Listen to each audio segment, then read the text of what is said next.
family secrets are spilling out. I need my daddy.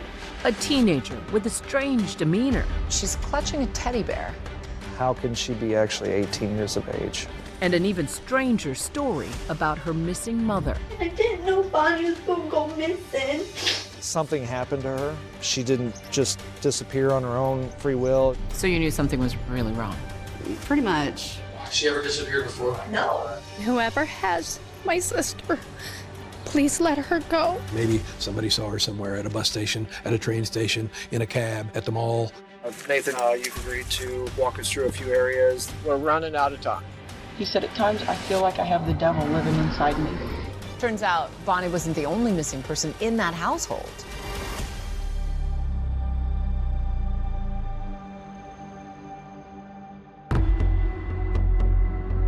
Police in Alton need the public's help finding a missing woman. Bonnie Woodward was last seen Friday afternoon. It's a missing persons case that will confound an Illinois community, I didn't see anything. flooding seasoned investigators with no shortage of witnesses. And then possibly tried to get rid of her, you know. These interviews happening in this room right here, focusing on one person, one mother of four, whose sudden and perplexing disappearance sets off alarm bells. It all started at the end of a day's shift, one afternoon in June.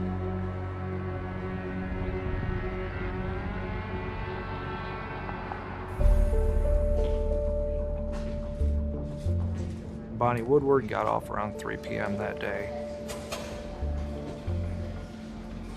She was working at what was called Unismith Nursing Home here in Alton. It was a normal day of work for her. 47 years old, worked at the nursing home for over 25 years, I believe, and just a woman who was reliable. Being a nurse's aide that's a lot of caregiving. She did that forever. She loved what she did. She went to work, she worked her shift, and then would come home to her children every night, as well as Gary Wilmerth, who she was dating at the time.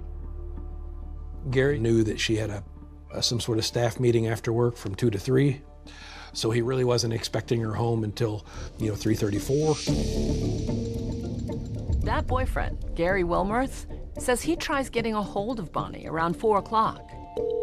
But his call goes straight to voicemail. Your call has been forwarded to an automatic voice message system. Because everybody was like, she would call if she was 5 minutes Oh late. no, everything she did was on a schedule. Nobody had seen her. This was very abnormal for Bonnie. She was always in communication with her family. After she didn't return home, her family members, they reached out, they tried to call her, they tried to text her, and no response. And by the next morning, when Bonnie doesn't show up for work, her co-workers are alarmed by something they see in the parking lot. Her red Chevy Avalanche was still parked at the nursing home, had not moved from the previous date. Windows had been down, even during the overnight hours. She loved that truck.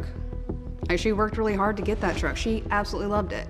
So she wouldn't have just left it. At that point, it was clear that there was something wrong. And Gary reported her disappearance to our department the morning of the 26th. When we work on the missing person and we're dealing with an adult, you have to keep in mind the possibility if they just want to take a break. They want to get away from family and friends, and that's natural. Also have to look into what's usual and what's their history. Detectives assigned to the case soon learn that 47-year-old Bonnie Woodward is a force of nature. Bonnie survived breast cancer. She was a fierce mother to 4 children. Bonnie has 2 grown children from her first marriage, Joseph, who's 28, and Jennifer, 26. Bonnie is also mom to 2 stepkids, Heather and Aaron. She adopted them after their father, Bonnie's 3rd husband, passed away. Heather was about 17 years old at this time, and Aaron was special needs, and she cared for him every day. Bonnie is also a devoted grandmother. She grew up as one of 9 siblings, so she has a large, extended family. What kind of aunt was she? She was the aunt that took a second to actually listen to you if something was going on. And she had a big personality. Oh, yeah, no, huge personality. Very loving. Her house is where a lot of the cousins all congregated. She had this little case in her living room, and she'd have little figurines and random stuff that had dolphins on it. None of it made sense to me, but she loved them. So she was the social hub. Kind of, yeah. She kind of liked having everybody around. So you knew something was really wrong? Pretty much. With the clock ticking, the Alton detectives start their missing person investigation where you'd expect, at the last place she was reportedly seen. This is where Bonnie worked? Yes, this Unismith nursing home. And she was a very consistent employee? Yes, didn't miss any work at all, and certainly wouldn't miss without calling in. And so where was her car parked? It was in the spots here. And the windows were rolled down? Yeah, windows were rolled down, so you would have to imagine that she expected to come back to the vehicle. Back here, presumably no surveillance was captured. No, at that time there was no surveillance back here that we could rely on. Without any surveillance footage, officers are hopeful that Bonnie's car may actually give them some clues as to what may or may not have happened. The vehicle, there's no significant damage to it or anything like that that would cause us any alarm. And upon looking at the inside, there was no evidence of a struggle. So we ended up having this vehicle towed to our police department, secured until we could process it and also dust it for prints. One of the early things was how Bonnie Woodward was really regular with cashing her paycheck. The day she disappeared was payday, and she would, every time she was paid on Fridays, she would take that check to the bank. That was ritual. Ritual. The check never got cashed. She never went to the bank. Nothing happened with any of her phone, social media, bank accounts, all went dead as of 4 p.m. that day. And so then we have to look at what other troubles that she may have in her life. We have to look at prior relationships. We have to look at Gary Wilmarth, her current boyfriend. And so what did you find when you dug into Gary's background? Gary's got a colorful past.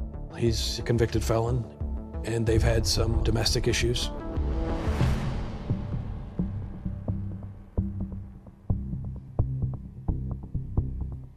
And just for the record, sir, what is your name, your full name? Gary, G-A-R-Y. Okay. Wilmarth, W-I-L-M-U-R-T-H.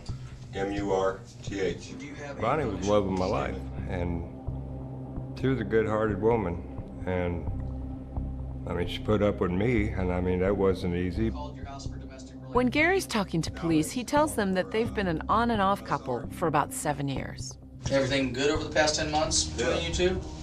Ever any arguments or fights or domestics? Little money problem, you know, because construction's slow. Right. But we've been working it out. I mean, I'm not a good boy. I mean, I've had a record myself in the past. I paid my time, and Bonnie knew that. Bonnie still loved me. She didn't care what I did in my past.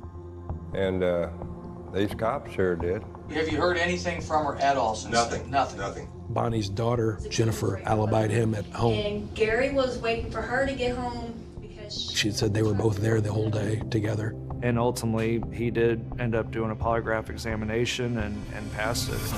But as investigators start talking to Bonnie's co-workers, they learn she was last seen getting into a strange car with an unknown man. I guess I had never seen the man before. The police wondered, could Bonnie be having an affair? Or was it something worse? Nothing is out of the realm of possibility. How did she know this person? I mean, Mom had to have known the person she got into the car with.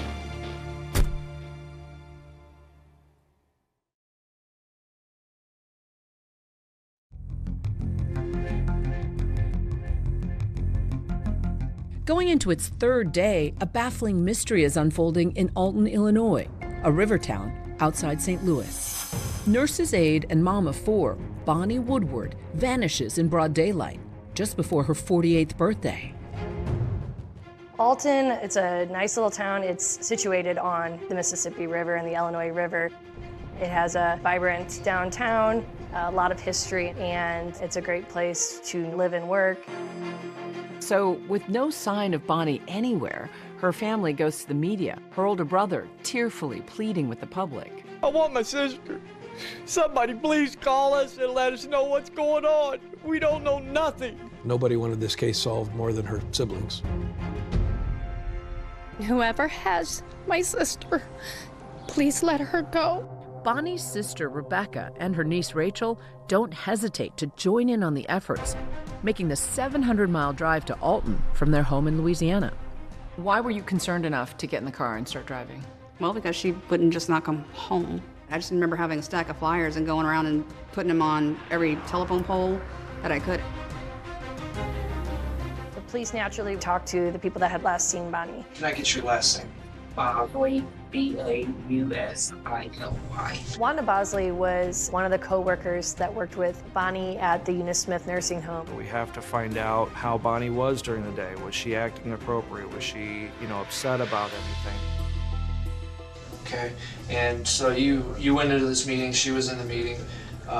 You got out around 3 o'clock, and what happened then? So, well, at first, like in the meeting, I just want to say when she talks, she's loud, and she seemed different to me. She was quiet, and her voice was more mellow like mine now, and I remember thinking, man, Bonnie seems a little different today.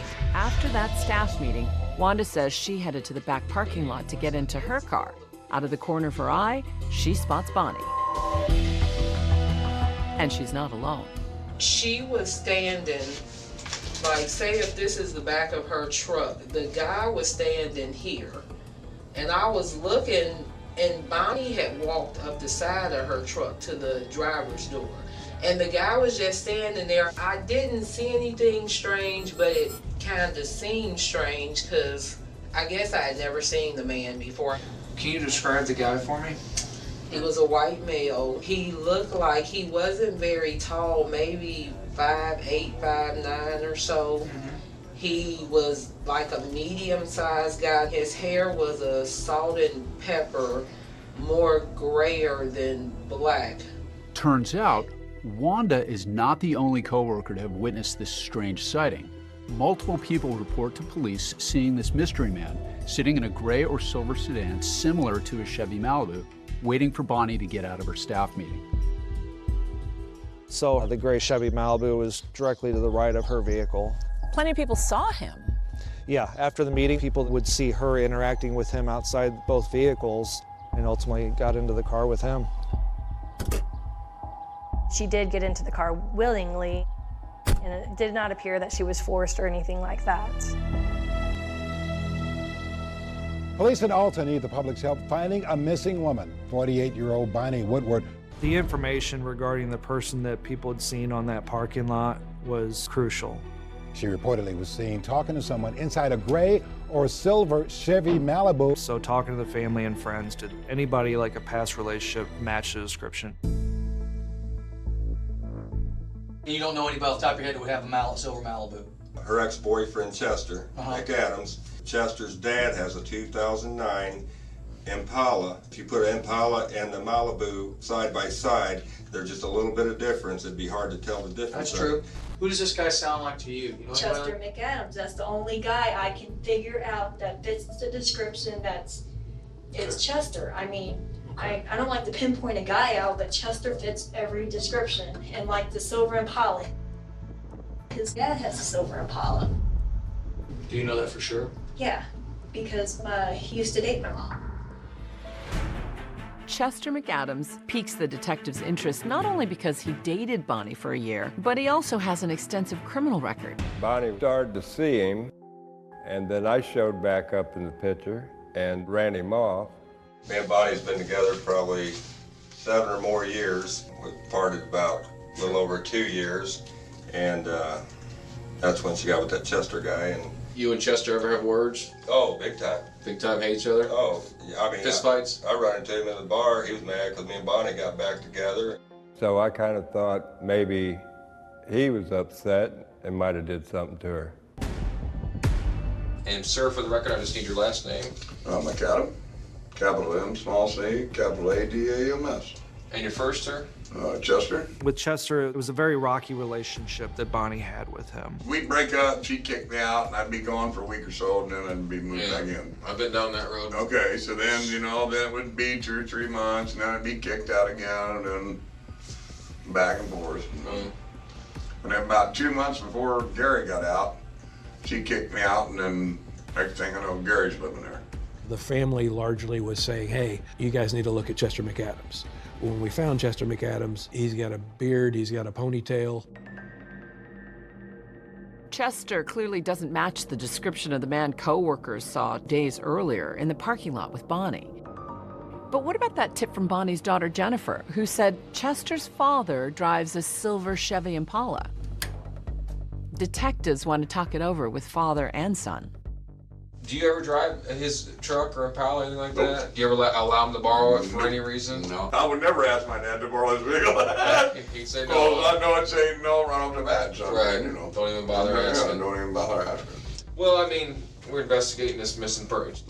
It could be more than missing. I mean, we could have a big problem. Yes. And it could be nothing. Right. It could be nothing. Right. I mean, I hope it's nothing. Chester McAdams was willing and cooperative with us, ultimately did not have direct access to a vehicle that was like that, and also we checked in with his employer and they confirmed that he was at work, so that was a dead end for us.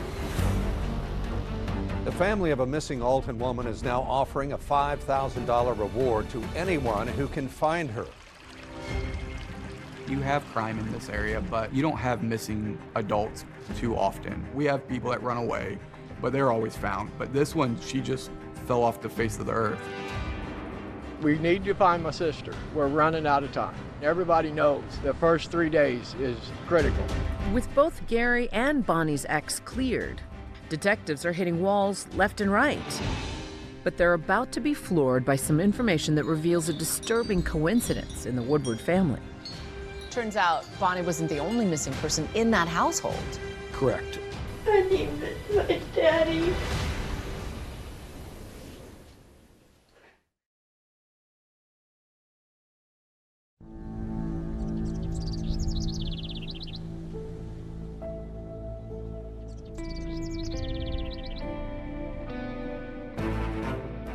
Bonnie Woodward's disappearance is the talk of the small town in Illinois she called home. Bonnie Woodward has been missing. Friends and family were gathering to pray for her return. We need to find my sister. We're running out of time. Investigators are frustrated and increasingly concerned.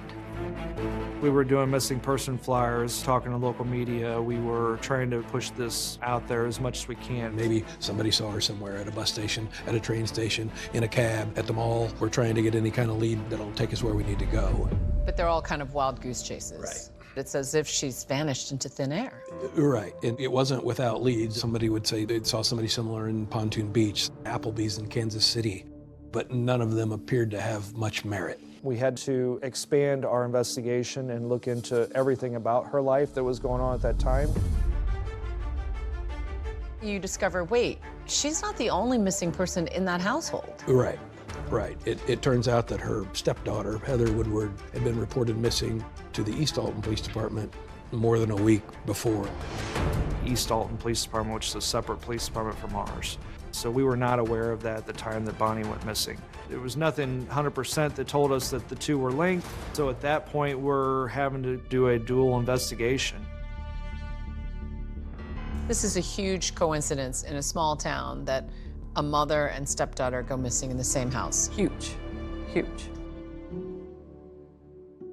Remember, Heather Woodward is Bonnie's 17-year-old stepdaughter. Bonnie adopted Heather and her brother Aaron after their dad passed away when Heather was just 8. After Bonnie adopted them, it was made very abundantly clear they're in the family. Like, those are her kids. The house is a busy one, with Bonnie's adult daughter Jennifer and her 2 little girls, plus Heather, Aaron, and boyfriend Gary, all living under one roof. And the family tells detectives there was friction between Heather and Bonnie. It was an unhappy teenager, and it was a stepmom giving her chores to do, and there was a little resistance. At some point they argue, and Heather wants to move out, and Bonnie initially doesn't resist the idea. Our investigation revealed that around June 10th, Heather went with her teacher, and that was Christine Scheffel, and Bonnie knew about this. That teacher pictured in the high school yearbook along with Heather. Heather moved in with her just 2 weeks before Bonnie vanished. And now that both Bonnie and Heather are missing, investigators have lots of questions. I'm here with the Christine Scheffel. I wanted to get the history of how she became engaged with Heather's life. And then the number one question is, where is she now? She was last with you, where is she at? I had Heather in Alpha 1 class as a freshman. For the entire year, she has been very vocal to myself and all the other teachers of the abuse that goes on at home. Things like being slapped or thrown against a wall or woke up at 3 in the morning to wash every dish in the house. Just plain crazy stuff. And who's the one she's alleging that does all this? Bonnie. We knew that East Alton Police Department was aware of these reports, and we could not get anything to substantiate these reports. Heather painted a picture of your aunt as being abusive. What do you make of those allegations of abuse? I can't see it. I can see her being loud with anybody, child or not, and like just being vocal, but not abusive. Like there was no way. Heather has been telling everyone for over a year that when she turns 18, she will be kicked out. She called and said that I'm getting kicked out and I need you to come get me. The teacher is, I believe her heart was in the right place as she's trying to help this 17-year-old child. Bonnie called us and wanted Heather back. And I did tell her she had to go back home. So she cried most of the night. And then whenever you came back on the 17th, she was gone. Right. So now, according to this teacher, Heather leaves her home on the 17th. That same day, Bonnie reports Heather as a runaway. Bonnie went knocking on doors. It was driving Bonnie nuts because she couldn't find her. In obtaining the reports, it was clear that Bonnie wanted to find her stepdaughter. And she was not getting the information she wanted from the teacher, and she was adamant that no matter what, she was going to find her. And now, detectives aren't making much headway in finding Heather either. The teacher who Heather had been living with says she has no idea where Heather might have gone. There was nothing that we could really prove that she knew where Heather was, but clearly I'm still skeptical. Are they telling the whole truth? She never called you back once to say, hey, I'm okay, or don't worry about me, or anything like that? No. With her lack of intent on trying to find Heather, and if she was that much of a mentor to her, why wasn't she more concerned about Heather's whereabouts if she didn't know? To us, it seems odd. Are you concerned about her welfare? It's odd that she hasn't called you, is what I'm a little concerned with. I believe that she's with somebody. I mean, I don't think that she's off by herself. But I think she just doesn't want to make sure I don't get in trouble or, I mean, she's a smart kid. Heather's teacher's interview only raises more questions for investigators. Are these disappearances linked? And if so, how?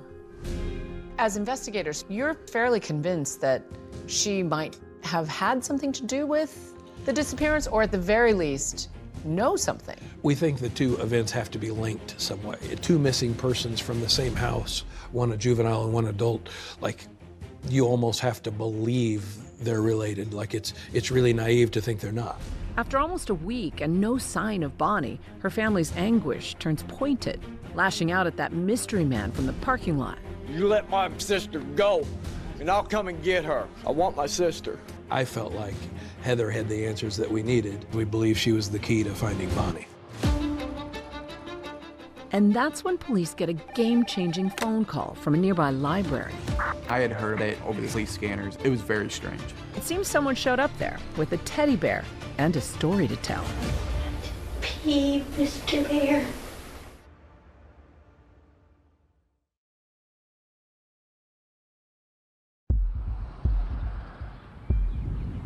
Summer is in full swing here in Alton, Illinois. Backyard barbecues, 4th of July fireworks. Bonnie Woodward used to host these kinds of events, but not this year. She's been missing for a week. And in a twist, her teenage stepdaughter is missing too. Until out of the blue, 8 days after Bonnie vanished, through these doors walks the missing teenager, Heather Woodward. The East Alton Police Department received the call from the library that there's a person saying that she's Heather Woodward. With all the speculation going around, I wanted to hear what she had to say. They got Heather, took her to the police station, And I thought, man, they're going to find out something now. And would you state your name, please? Heather Woodward. And your birthday, Heather? Today. Physical condition for Heather was not of anything that was of a concern. There was no injury to her. Clearly, she had been being taken care of. What do you know about the whole situation with Bonnie and everything? What I read in the paper. Okay. That's it. And I guess you read in the paper that you were also listed as a runaway also? And I was planning on coming home on my birthday. That was the plan, so I didn't have to go back to Bonnie's house.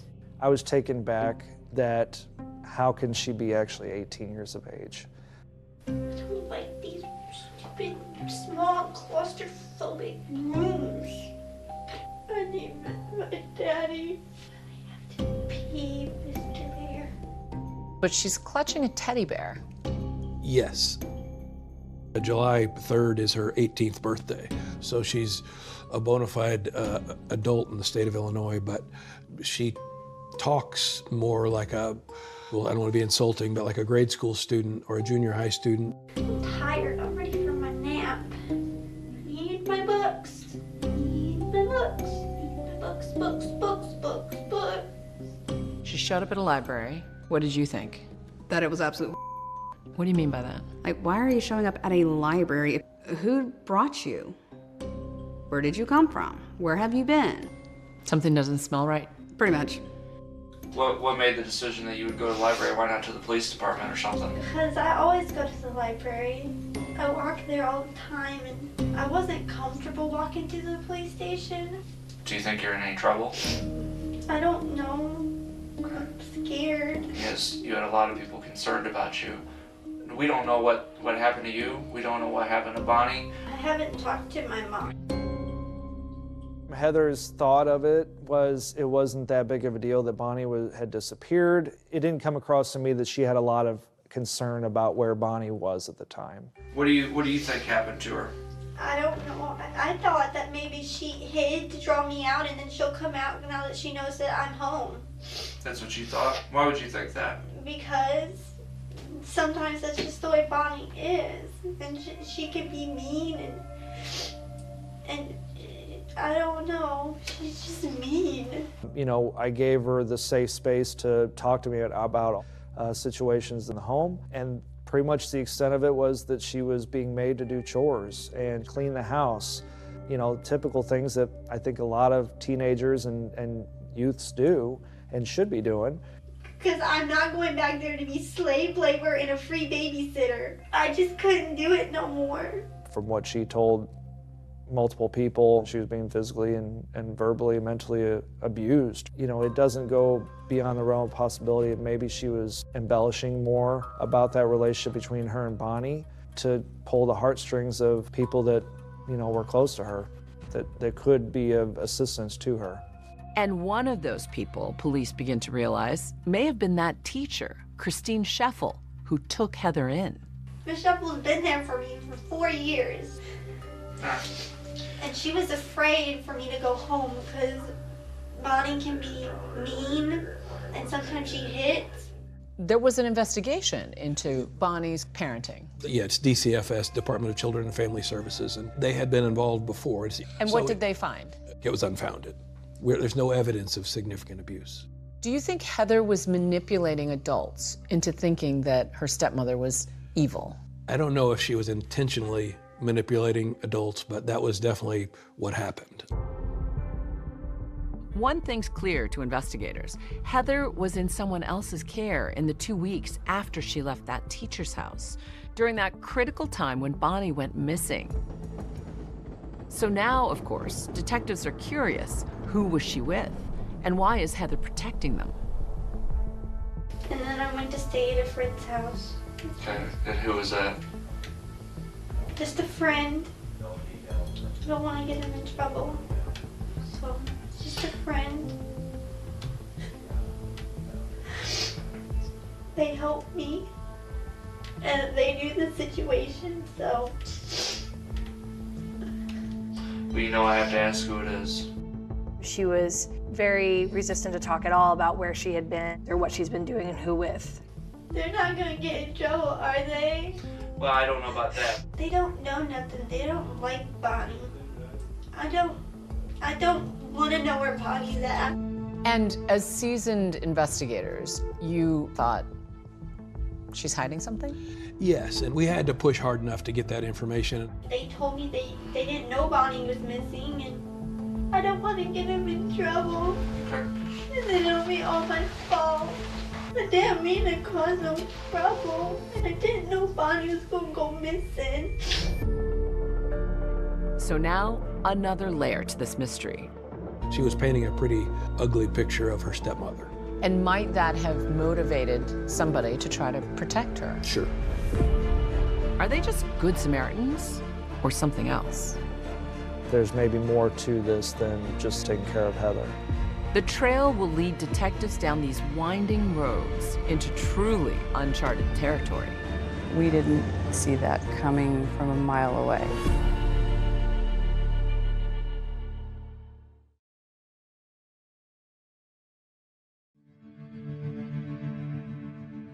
Bonnie Woodward disappeared in Alton June 25th at about 3 in the afternoon after getting off work. Her family members haven't seen or heard from her since that day. Bonnie Woodward has been missing for over a week.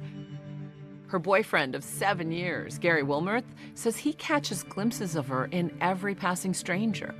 There was times I could be at a store, pass somebody on the street, could be the color of their hair. I remember talking to her grandbabies. They said, "Are you gonna bring Grandma back? You got a picture of these little bitty girls looking at me. Where's Grandma?" I just thought in my heart she was gonna come back. And I wasn't taking no for an answer. She was coming back. And investigators say they aren't taking no for an answer either. Bonnie's now 18-year-old stepdaughter, Heather Woodward, who also strangely went missing a week before Bonnie, has now suddenly reappeared.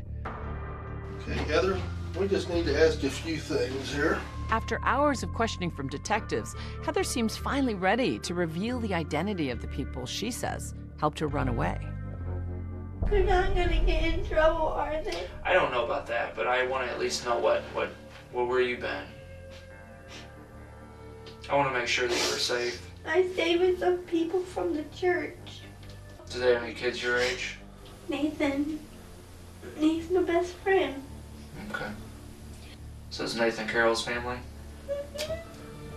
Okay. The police department had learned that she had been at the Carroll house. Heather had told Roger Carroll and Monica Carroll that she had run away from home because Bonnie was mean to her, and that she had gone to the Carroll house to hide from Bonnie until she turned 18.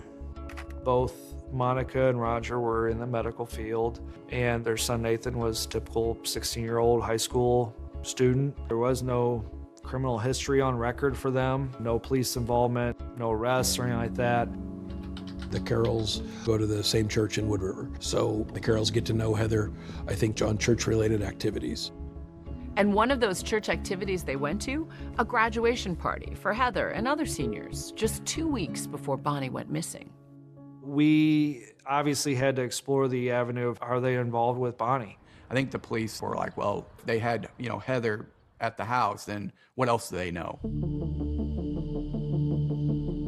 We went to their listed address in the Jersey County area. They're living in among 60 acres of property. It's just a lot of wooded, open land.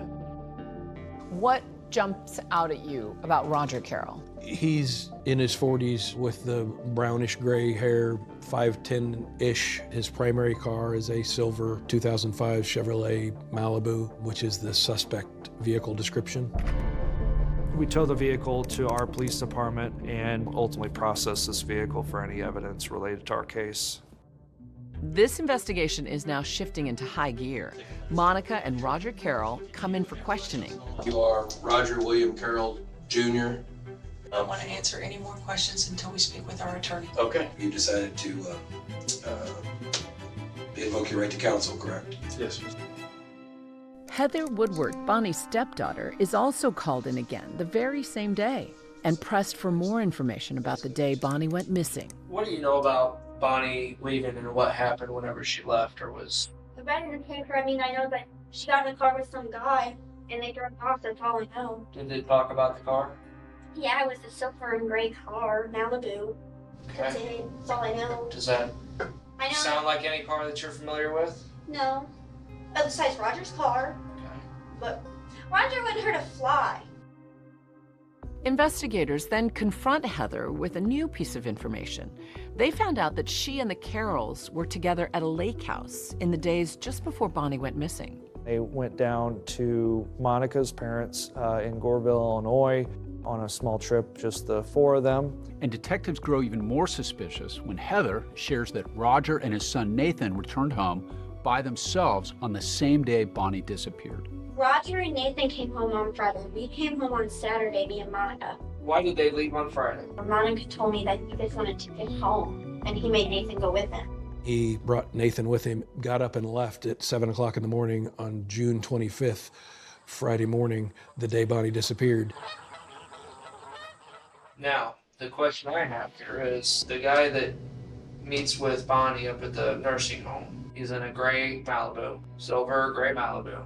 How do I know that Roger's not the one that met with Bonnie up there that Friday? I don't know. Roger...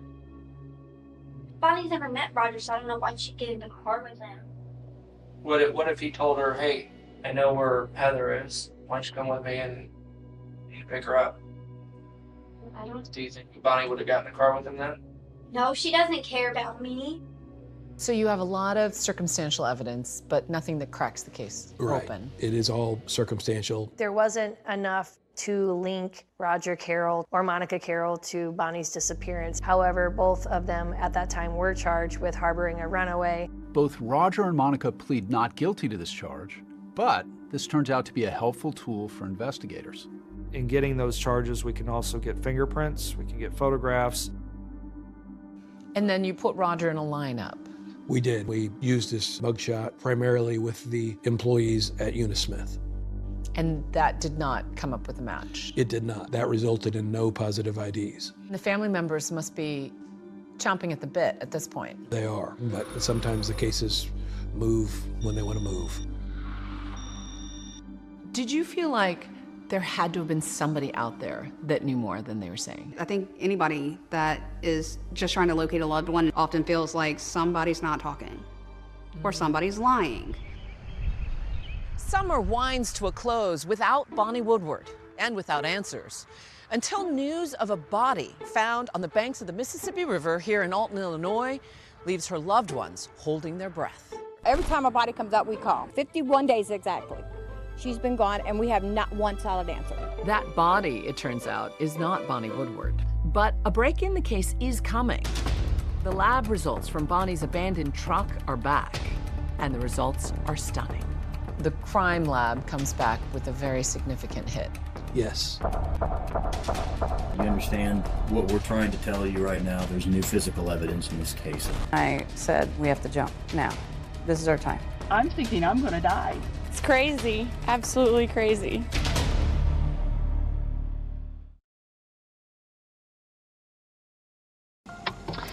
Okay, we are recording. I said, stop it, just stop doing this. Let me go, just let me go. I'll do anything you want me to do, just let me go. Tonight, a third woman in danger who broke the bizarre mystery. Bonnie Woodward disappeared in Alton of a June missing 25th. mother. I didn't mean to cause no trouble, and I didn't know Bonnie was gonna go missing. Who's been hiding daughter Heather? And could Bonnie have ended up in the same place? Family members must be chomping at the bit at this point. It was a needle in a haystack. We had 60 acres of property. We didn't know where to look, what to look for. Nathan, you've agreed to walk us through a few areas that are of interest in our investigation. We got a hit on the prints. And on a scale of 1 to 10 of your suspicion level, where did it go? Yeah, it spiked. Any idea what they were? Little pieces of white things, but I don't know exactly what it was. The family's falling apart, and we have to jump now. This is our time. She now is starting to put everything together, and is fearing for her own life at the same time.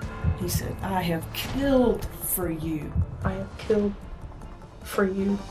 That sounds like bingo.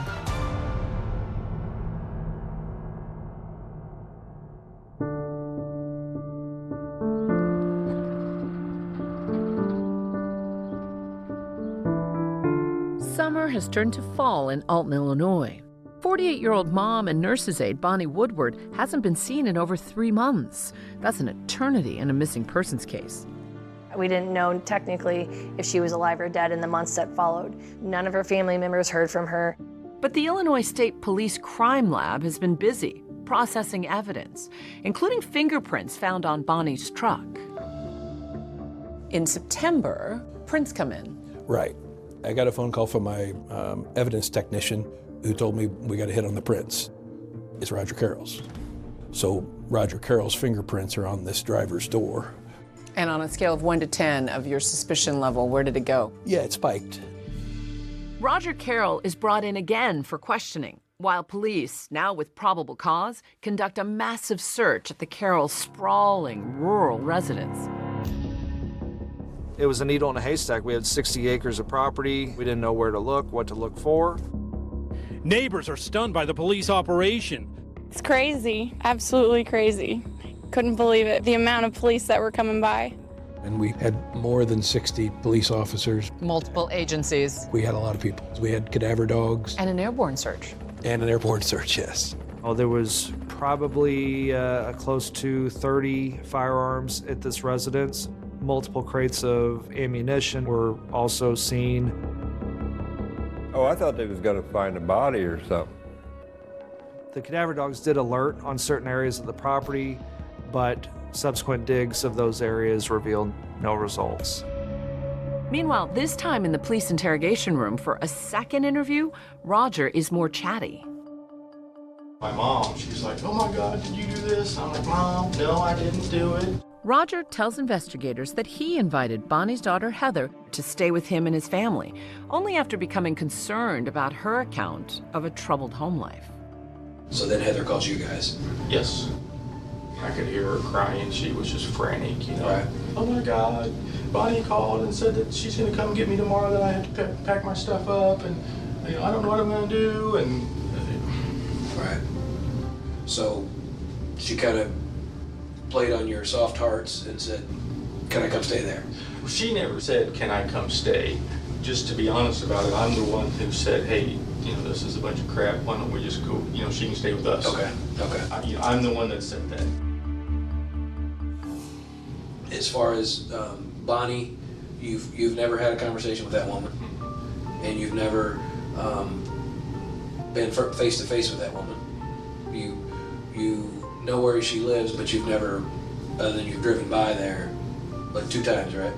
Yes, that's correct. And you've never been in her vehicle, and you've never had occasion to handle her vehicle or touch her vehicle. That's correct. But there's one little detail investigators have been deliberately coy about when talking to Roger Carroll. So finally I was, at the end of the interview, I was like, how do we explain it that your fingerprints are all over her driver's door? He stumbled just a bit and says, Then I've been trained. I mean, no, there's no way that my fingerprints are on that car door or my DNA is on that car door. There just is no way. He's asking, like, my prints aren't on that door. I'm like, yeah, well, yes, they are. I don't see, there's no way my fingerprints are all over the door of that car. They are. So he denied it still, and the interview terminated pretty quick after that. Not only were his fingerprints found on her car, but he denied ever having met her or ever been there and ever been in that parking lot. So what do you make of that? What? That he's lying? There's a third interview with Heather. Heather stays firm during this interview that she didn't have anything to do with it. Bonnie went missing around 2 to 3 o'clock in the afternoon. And his prints are on Bonnie's truck. What do you think? I don't know. Because I would never want nothing to happen to Bonnie. I mean, like sometimes you know, she's mean, but I wouldn't do that to her. I didn't tell him to touch Bonnie. She was the only thing I knew. I wouldn't hurt her. The police processed Roger's gray sedan, but here's the thing. They don't find any fibers or DNA belonging to Bonnie or even her fingerprints. And they don't come up with much of the Carroll house either. After the search in September, there was really no evidence found at the residence that 100% put Bonnie there at the Carroll property. When you take somebody to trial for first-degree murder, you better be right and you better be ready because you only get one shot. We still didn't have Bonnie's remains. We didn't know if Bonnie was alive or dead at that time. And what we did know is that Roger Carroll was lying. Roger Carroll, based on the lies that he told, was charged with the offense of obstruction. Family members and friends felt that he needed to be charged with murder, but based on it only being a circumstantial case at this point, that would have been quite a stretch for us. So the case goes cold. Your aunt is still missing. What was that like for your family? I know that it was very hard emotionally for many family members. It would take 8 years and one newly installed prosecutor combing through a pile of Madison County cold cases. And the first one you stumbled on was Bonnie Woodward. First one, Bonnie Woodward. To breathe life back into Bonnie Woodward's investigation. Jennifer Mudge decides to try to open a cold case, but even before you can relaunch anything, you get a startling phone call. I got a call from Roger Carroll's neighbor, and he's asking me, he's like, do you know what's going on at the Carroll's house? I said, God, Roger, stop it. Just stop doing this. Let me go. Just let me go. I'll do anything you want me to do. Just let me go.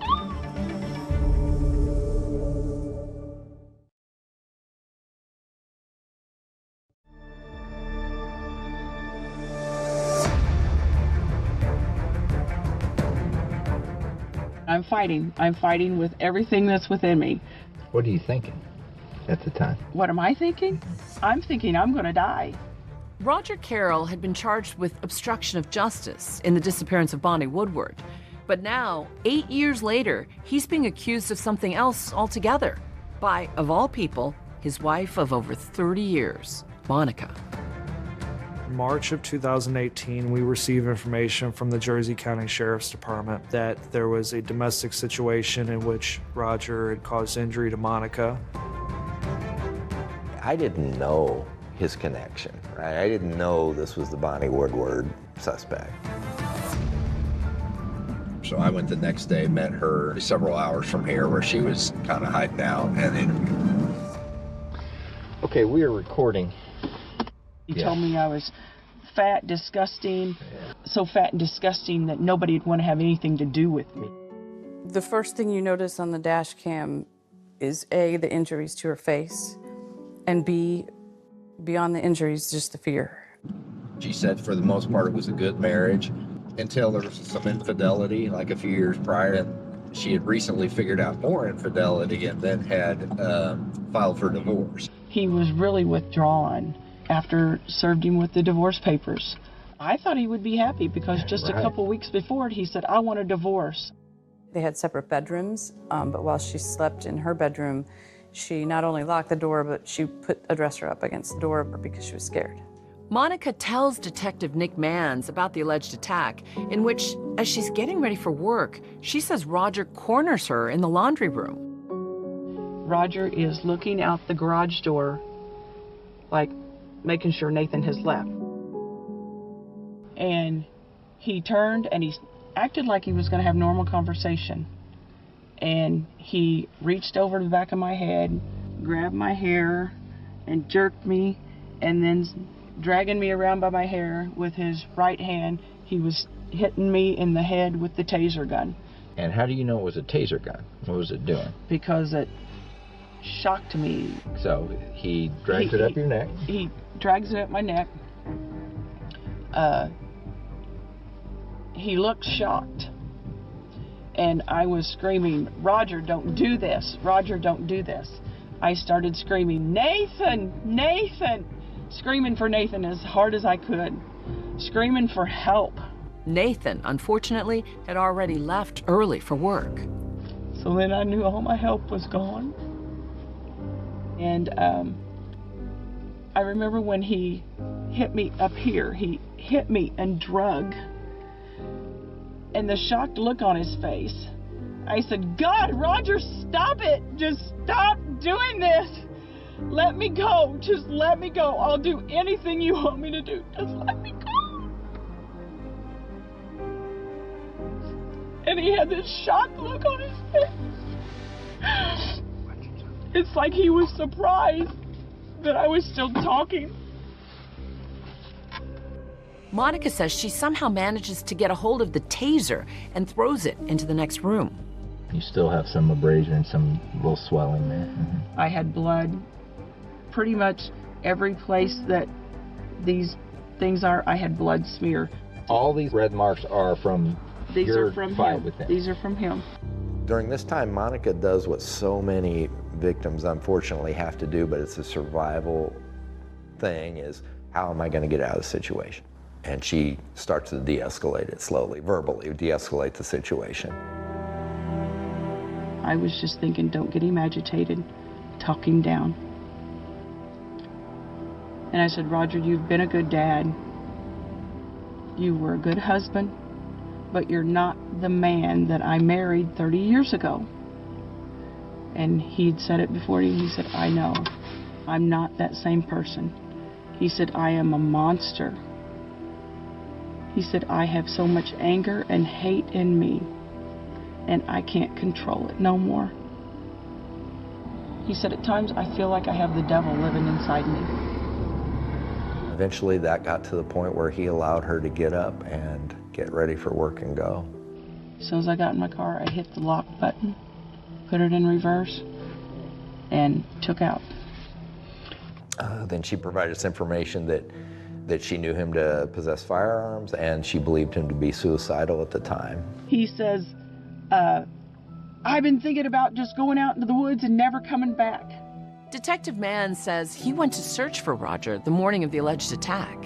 We believe he's a danger, obviously, to her and to our community, but also to himself. So I'm driving down this road, which is Creek Road, which is where he lives. And this is actually, that would be his house at the time. He and Monica lived there. That was their home. I keep going up this hill. You can see it's pretty rugged terrain. I don't even realize at that time that this is his property. So I go up here and I go left and I drive across this field, and I get out of my car. And when I get up along this trail, I see something down there, and I keep moving closer, and it's him. Roger was lethargic. I felt in his jacket pocket, which turned out to be a bag of needles, of syringes. Then I found a vial of what I knew to be insulin. I asked him if he was diabetic, and he said no, that he had hurt his wife and that he was trying to kill himself. But I called my dispatch and said, send an ambulance this way. What's the ambulance? No, this guy's not diabetic. He took insulin. Attention, Brighton Rescue, Creek Road, for 52-year-old male. Took an overdose of insulin and suicide attempt. But what Detective Mann soon learns is that his fellow investigator, Scott Golicky, has been looking at Roger Carroll as Bonnie Woodward's possible killer. Immediately, Scott and I said, the family's falling apart, and we have to jump now. This is our time. Because at that point, you double down on every member of the Carroll family. Right. We need a talker. They need a talker, and they're about to get one. And investigators get a story they had not prepared for.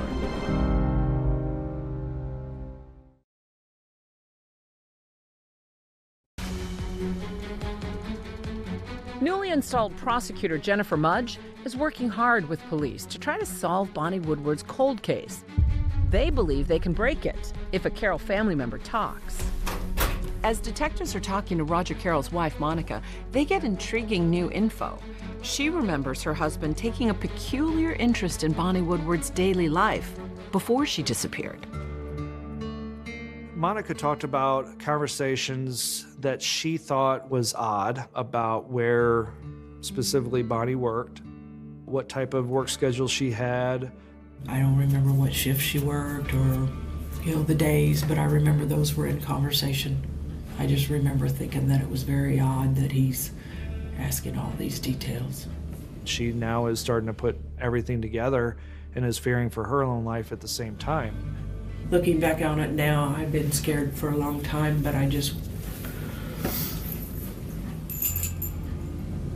wasn't to the point to admit it yet. But the really chilling words about Roger, that was still to come. He said, I have killed for you. I have hurt a lot of people, but I killed for you. And I think that's Bonnie. Meanwhile, Roger is released from the hospital after his insulin overdose and is brought directly into police custody. Sit right there. Where Detective Golicky greets him again after 8 long years. Roger. What are we doing? What's going on? Remember me, Scott Golicky. So after all that, you sit down with Roger years later from the last interrogation. Yes. Is he a different man? Yes, we both aged a lot, and probably me more than him. After the domestic, he was clearly suicidal. And so when I see him, it's not his best day. You know, I had to say a word, but if you want to hear me out, I think it might be worth your while, but it's your prerogative. You're driving this bus. I had started it with, hey, Roger, you don't have to say anything if you don't want, but we've opened this case. This train's coming down the road. I think what's going to happen now is that this is a homicide investigation, and it's moving in that direction. I was basically telling him charges on this case are now imminent. But some of the intimate details and the specific details, only you know. And it's the right thing to do for Bonnie herself, also the right thing for you. There's no way you're enjoying living with this. But if Detective Golicky is counting on a crisis of conscience from Roger Carroll, he's about to be disappointed. We've opened this case. This train's coming down the road. Like, I'm giving you an opportunity to try to mitigate the circumstances. Are you comfortable with the whole situation? Like, I mean, well, no. I mean, I'm not going to talk to you. Call my attorney, please. Like, I interviewed him for an hour and some change, and really for 55 minutes, he just didn't speak. Since Roger completely clams up, they bring his wife Monica in again. And turns out she does have more to share. So you had a feeling that something went right? Something happened. Otherwise, I think you would have questioned it. Your internal feelings. Said that something wasn't right? Yeah. That things weren't right? When he said that he's killed people for me, to protect me and Nathan. I know that's not right. I know it's not right that he should kill someone, feel that he has the right to kill someone to protect me. And you're not aware of anything else in your history with Roger or, with Nathan that he would be talking about other than Bonnie Woodward. Right. The only person that come to my mind would be Bonnie. Monica says Roger issues her a stark warning about Bonnie's family. He made it sound like it'd be my fault if something happened to our family, if I ever talked. So I didn't want to be the one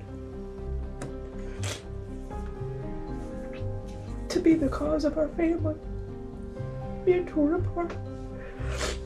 I didn't want to hear it. As I recall, I told him I didn't want to hear it. We knew that Monica was not there at that time, and we were also pretty confident that she didn't show up until a day later. That's when Monica describes approaching their son Nathan with her suspicions. I told Nathan that Roger told me, I have killed for you. And he was like, don't ever repeat that, Mom. Don't ever repeat it. But what might it take for Nathan to start talking?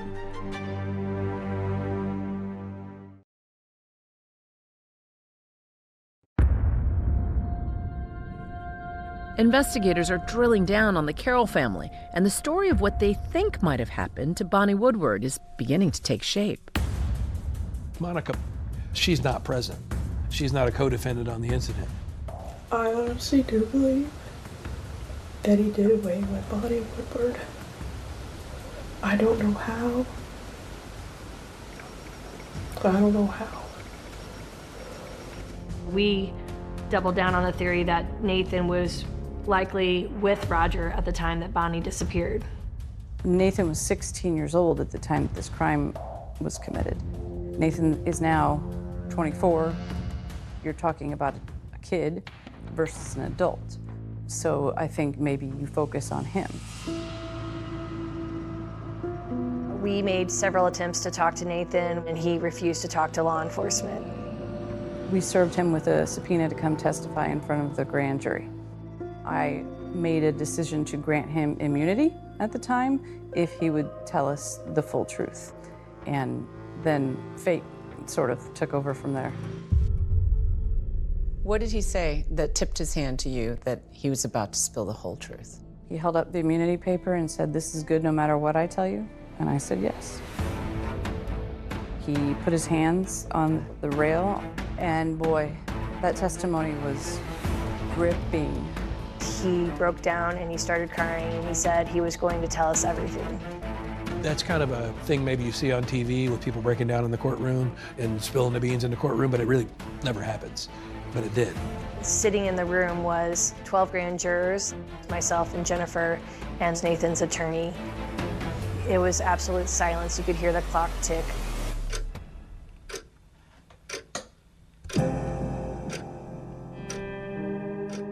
It's like watching the weight of the world being lifted off this young man's shoulders. He told the entire story about what happened that day. He says that he's on vacation with his whole family. They have Heather there. And his dad said to him the night before, "You and I are leaving early tomorrow." And they drove to Eunice Smith Nursing Home, and his dad said, "Good, she's at work." Then after they get home, Roger changed clothes, clipped his fingernails, he shaved, and retrieved his Stoger 9mm from the house and left Nathan there by himself. He told Nathan he was going to get Bonnie. Nathan set up a tent in the backyard. The tent in the backyard was essentially a death trap to lure Bonnie to the backyard and not into the residence. He's eating lunch. Next thing he hears is 8 or 9 gunshots, and they're close. They're in his driveway. He walks outside, and that's when he sees feet with tennis shoes on and tan scrubs. There are a few things that stay with me, like he remembers that he was eating leftover deli meat sandwiches from Heather's graduation party.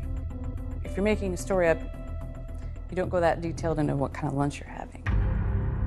But the next detail may be the most disturbing of all. Nathan tells the grand jury that his dad had him light a fire in the backyard and testifies he watched as his father loaded Bonnie's body into a bucket loader, a tractor with a scoop on the front of it, and bring her to that burn pit. And they start a massive fire. It had to be stoked all day, all night, every couple of hours. And Roger had Nathan help him do that. When you heard the scope of what he confessed to, what went through your mind? I don't think we thought fire or burned on a brush pile. Talk about being haunted. Right, like not only is Roger creating a horrible thing to him, for him to live with, it seems like he created a horrible thing for his son to live with. After his grand jury testimony, Nathan brings investigators back to the house. What you're about to see is the actual video police captured as Nathan brings them back to where he says the crime took place, a spot first identified 8 years earlier by cadaver dogs. During our search in September of 2010, we had 60 acres that we had to worry about. Now we have a few hundred feet. Nathan, you've agreed to just walk us through a few areas that are of interest in our investigation involving your father and the investigation of missing person Bonnie Woodward. Nathan points out the back corner of the residence where he found Bonnie's body and saw her, where the shot had come from. This is where she laid. I never saw the full body. I was standing over there. Okay. And I saw feet. It was in that site that we did find a 9mm cartridge, which was significant because Nathan had identified that Roger had used a 9mm handgun ultimately that day in shooting Bonnie. The second site that Nathan took law enforcement to was what we refer to as the burn pit. Followed by the creek, where Nathan says he saw his dad dump Bonnie's ashes. So we had a site number 3 for where this was dumped into the creek bed. Was that tractor with the bucket end on it? Correct. Little pieces of white things, but I don't know exactly what it was. You don't know any idea what they were? My best guess would be bone, but I don't know. Law enforcement were able to find 27 pieces of what they believed to be bone fragment that were collected and sent off to the lab to see if any DNA or any connection could be made to Bonnie. All right, gentlemen. Thank you. Based on the version of events that Nathan gave, we felt comfortable charging Roger Carroll with first-degree murder of Bonnie Woodward. A man linked in 2010 to the disappearance of Bonnie Woodward today has been charged with her murder. I thought, wow, I mean, they're actually charging somebody for murder. But not so fast. Some critical evidence will be unveiled in court, which could upend the case. The DNA on those bone fragments, it's not what police expected.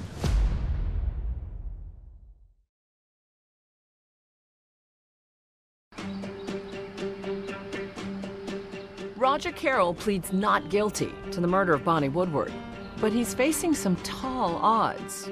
He may just not understand how tall. One of the key pieces of evidence turned out to be a sassafras tree. Yes. Tell me how you decided that you were going to try to bring that into the courtroom. I'll be honest, we didn't decide it. It was kind of thrust upon us by an investigator in Jersey County, and all of us were kind of like, yeah, go ahead, whatever. It isn't every day a tree becomes a star witness in a murder trial, but this was never your ordinary everyday case. So how would it factor in? Well, that and over 100 other key pieces of evidence are finally being presented in court, nearly a decade after Bonnie Woodward went missing. I thought everybody'd give up. I mean, I didn't know what else to do, and him being charged with Bonnie's murder gave me life again. And I thought, let's do it. The why question is very difficult in this case because there's not a clear-cut motive.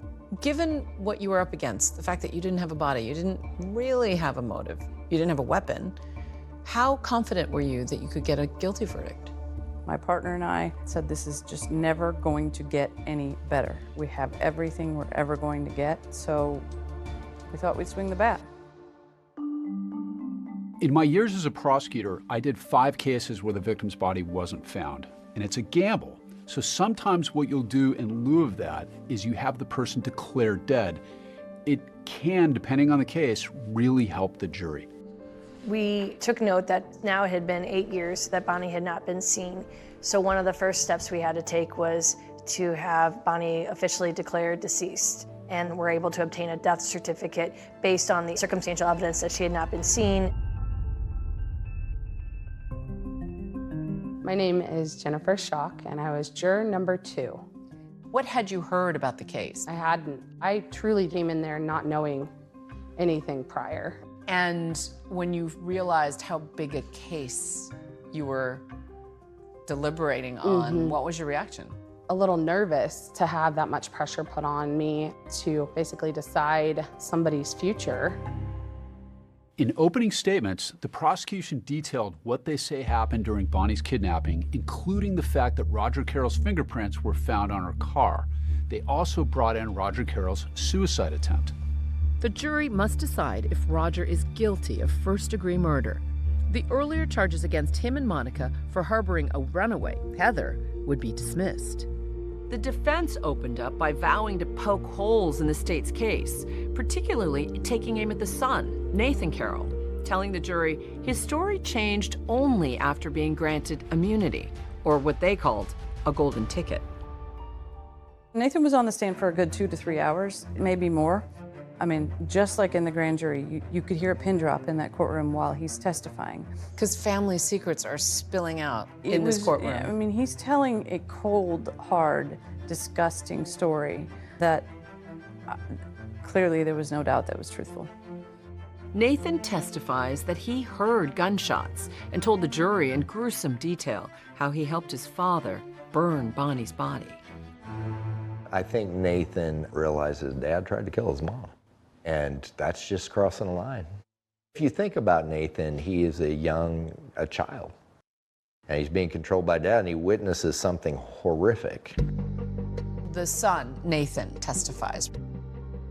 And I'm told that it was a very stirring, powerful testimony. What do you remember of it?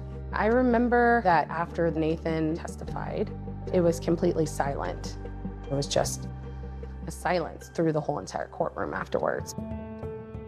Nathan's testimony doesn't really make sense. Nathan keeps saying he's reluctant, he did it anyway. Why would Nathan help his father do it? What's in it for him? It's a big mystery. Nathan can be hard to read. He was ashamed. He knew what he had done was wrong. He knew what his father had done was wrong, and he knew that helping clean up was wrong. He was very remorseful. A lot of the trial was built around corroborating what he was telling us was the truth. We didn't want the jury to just have to take Nathan's word for it. We wanted to show that it fit and matched all the forensic evidence in this case. But the defense just keeps chipping away at that evidence, including those 27 bone fragments that were found on the property. In fact, there's a rather big bombshell in store for the jury. Bones were found, but they're not the bones of the deceased. We were never actually able to find DNA of Bonnie Woodward on these bone fragments. We were able to say that these were bone fragments believed to be of human origin, but we could not definitively say that they were Bonnie Woodward's. In fact, it's not clear if they're human bones or animal bones, or whether they're bones that were from an Indian burial many years ago. Prosecutors argued that the bones were degraded by the fire, which Nathan described, that burned Bonnie's body. And to prove that there actually was a fire on the property, the prosecution used an unexpected method and witness. Nathan identified the burn spot on this ridge behind the house. And where the burn spot was is a sassafras tree. The sassafras tree has a scarred spot on the bark several feet up the tree. So we go over there, cut down the tree.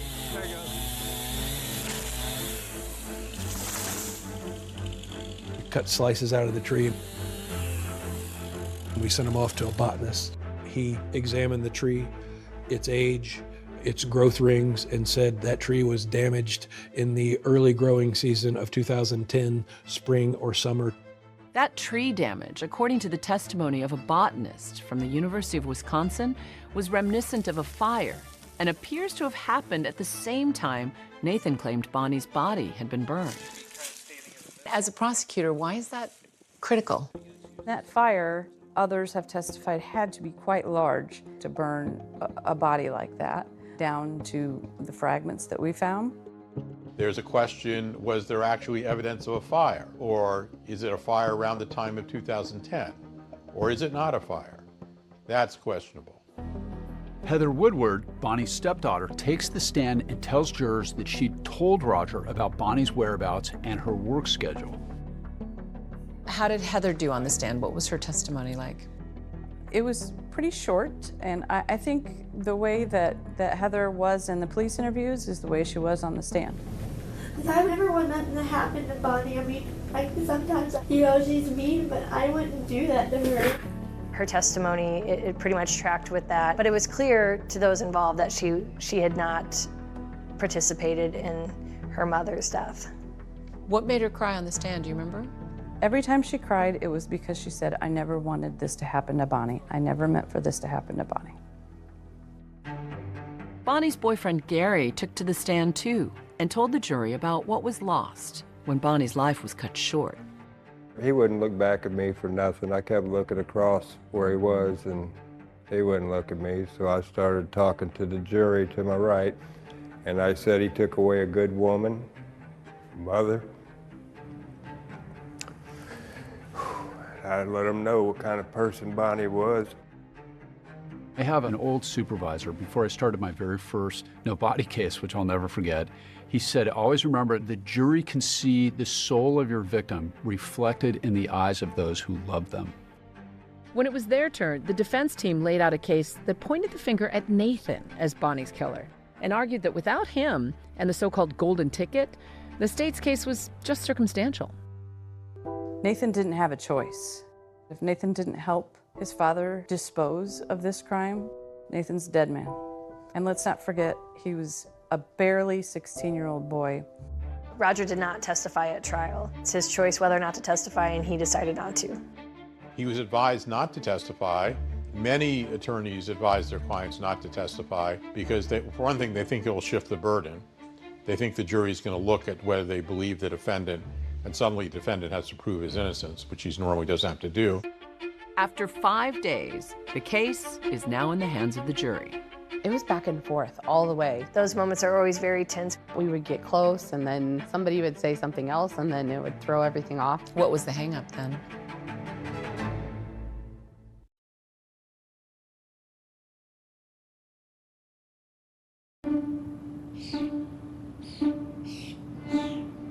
The cases have been presented, and now the verdict is in the hands of the jury. It was back and forth all the way, truly, till the end. We were back and forth.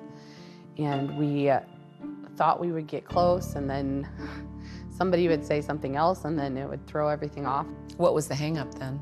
We all agreed that he definitely had a hand in this. The hang-up was basically, did he do it, or was he covering for someone else that did it? When you finally reached a decision, what was the feeling in the room? Relief. We truly did our due diligence on deliberating correctly. We were notified that the jury had a verdict, so we all went back to the courtroom, and those moments are always very tense. Roger Carroll was found guilty of first-degree murder. And so when the verdict was read, how did the courtroom respond? Crying from both sides, happy on Bonnie's side, sad on Roger's side, and again, Roger never made any emotion. He just sat there. He didn't even react? Mm-mm. What went through your mind when you heard the verdict? Bonnie, that finally she could be at rest. I don't believe in the word closure. It doesn't exist in my mind, but that Bonnie can now rest peacefully. By the time of sentencing, the charges against Roger for domestic violence and obstruction were dropped. At the sentencing hearing, Roger was given the opportunity to make a statement to the court, and he chose to use that time to be defiant.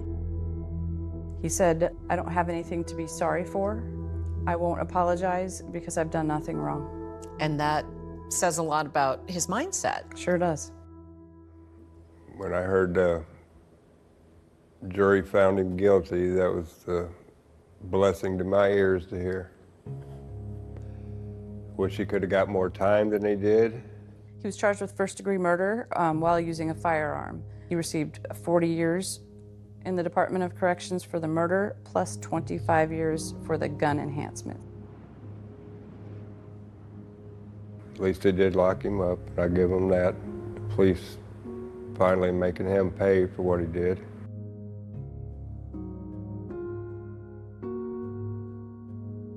Roger Carroll robbed her kids, her grandkids, friends, family.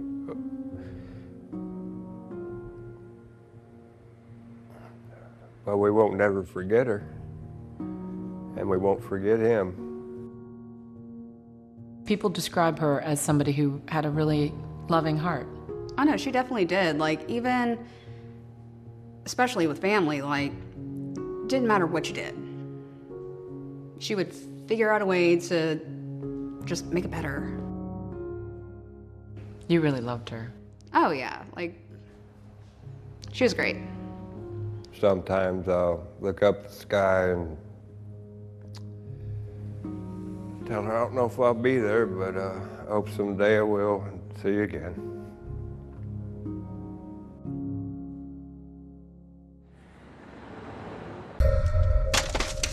Sheriff's office, make yourselves known. No, it's just a little crawl space. This is a dark, creepy space. You got to be ready for anything. Absolutely. The clock was ticking. We needed to find them. The steepest stairs I've ever seen. The Haldersons are gone. They're missing. Well, what do you mean they're missing? I can't even comprehend what that means. The story is a couple came and picked them up and took them to the cabin. And nobody knew who that couple was. There was a concern that Bart and Krista had been kidnapped by this couple that picked them up early that morning. There were all these questions. For each answer you get, there are 17 more questions. What's going on in the household? You know, what aren't we discovering? This case really highlighted how social media tracks everything. And that became so crucial. I was like, hey, where you at? Where you at? Like, you're not responding to me on Snapchat. You've got to get to that cabin. You've got to get to that cabin right now to figure out what happened. Your mind goes to, did the worst happen? So what happens next? He kind of had the craziest phone call that I had in my law enforcement career. He couldn't say much, but I should probably watch the news the next day. Holy. I don't really have words for it, to be honest.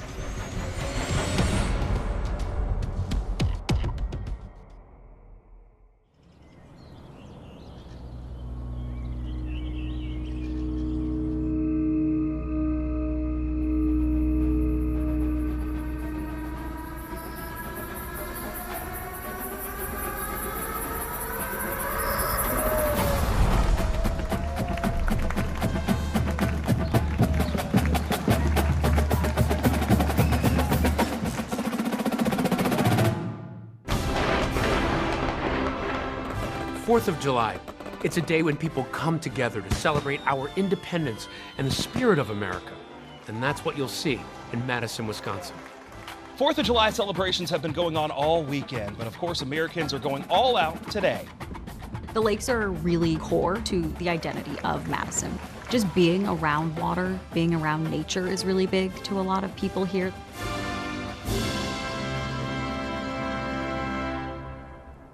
Madison is Wisconsin's gorgeous capital city. Built on a strip of land connecting Lakes Monona and Mendota, generations of families have come here to lay roots. But as residents of a small town just north of here would come to know, secrets, lies, and betrayal don't stop at these shores.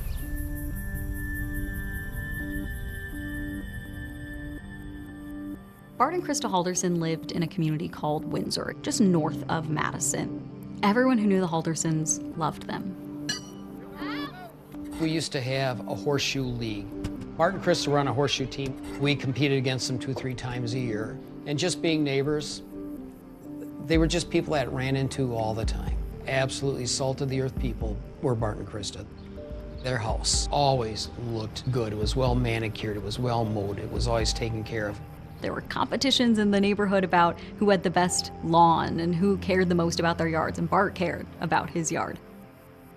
Krista is an administrative assistant for a local auto shop, and Bart is an accountant. Bart and Krista, they weren't rich, but they were comfortable. Yeah, they were just regular people trying to do their best. She was the youngest cousin, bright red hair. She was the baby of the family. Barbie Townsend grew up in Southern California, but would often visit her younger cousin Krista at the family's rustic cabin in northern Wisconsin. Krista was fun, energetic, creative. She just was very exuberant, very outgoing. Happy person, it sounds Very like. happy, yeah. Loved her lot in life. I know you got to know Bart a little bit later, but what was he like? I was happy for her that she found her person, and they were a really good team. They complemented each other. Definitely, definitely. You know, he would have his strengths and she would have her strengths, but they always worked together. Barbie told me that nothing matters more to Krista and Bart than their two sons, Mitchell and Chandler. They poured themselves into their children. They did family nights, game nights. They would cook dinner, barbecue together. In spring 2021, Krista had sent a picture of them all standing together. She was so proud of them. Mitchell had been with his girlfriend at that time about 7 years, and Chandler had been with Kat maybe 2 years, on and off. Mitchell, the oldest, works in IT, and he lives with his fiancée, not far from his parents' home. And Chandler, an Eagle Scout, is a young man on the rise. He's working part-time for an insurance company, living at home while finishing his college degree, And that's not all. Chandler had told his family about this great job opportunity he had been given with SpaceX. He would move to Florida, and actually he would bring his girlfriend with him. Everything was going well for everyone. I don't know any family who wouldn't want to be in the situation the Haldersons were in. But in June of 2021, the Haldersons' good fortune takes a turn. Their eldest son, Mitchell, was diagnosed with diabetes. And then right after that, their younger son, Chandler, fell down a flight of stairs at the Haldersons' home. He was taken to the hospital, and he was diagnosed with a head injury. In that picture, on Father's Day of 2021, standing next to Bart, he's got the brace on.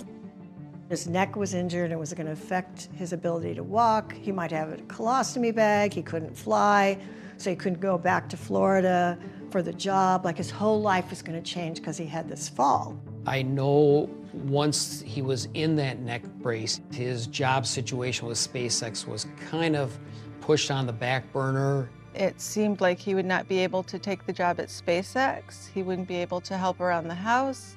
He wasn't even able to walk properly. And after that, Chandler required help. His mother would assist him going up and down stairs, would bring him meals.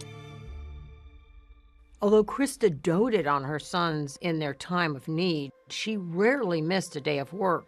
So on Friday morning, July 2nd, when she fails to show up at her job, co-workers are concerned. Krista was one of these people who was always at work, and she always let people know what her plans were. It's a Friday right before the 4th of July holiday, but she hadn't asked off. She hadn't told anyone she wasn't going to be there. It was really unusual for her to not show up for work. She'd never done it before. She wasn't answering her phone. A co-worker decided to go over to the house and make sure she was okay. When he looked in the garage, both of the Haldersons' cars were there. The Haldersons aren't here. Their cars are here. Where are the Haldersons?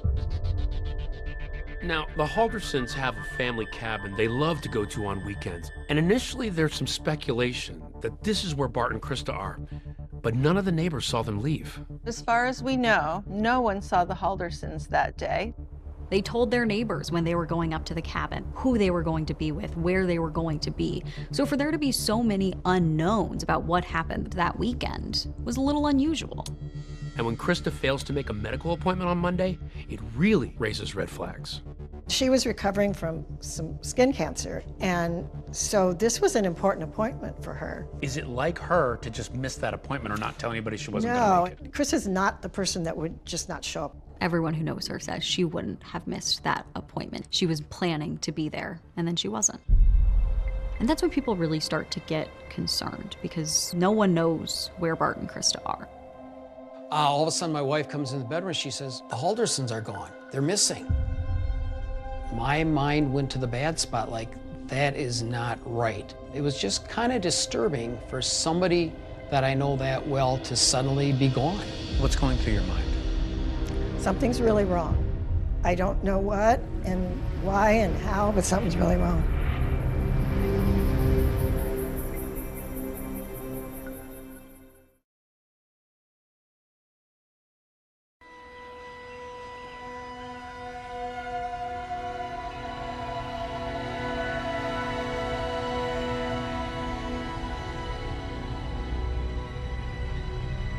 The strange disappearance of Bart and Krista Halderson is a mystery, captivating local Wisconsiners. Are we rolling?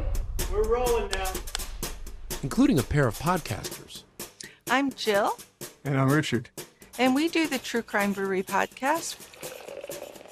We're very fascinated with true crime and just love to really figure out what's going on behind the scenes. Ready.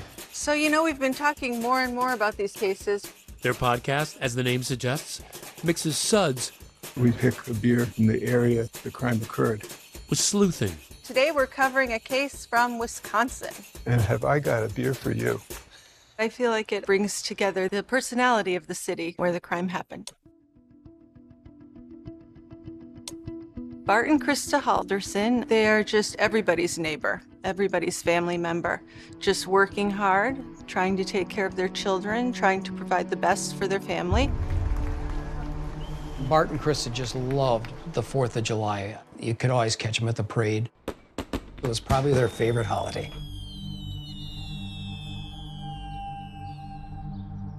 But that weekend, in July 2021, strangely, the couple are nowhere to be found.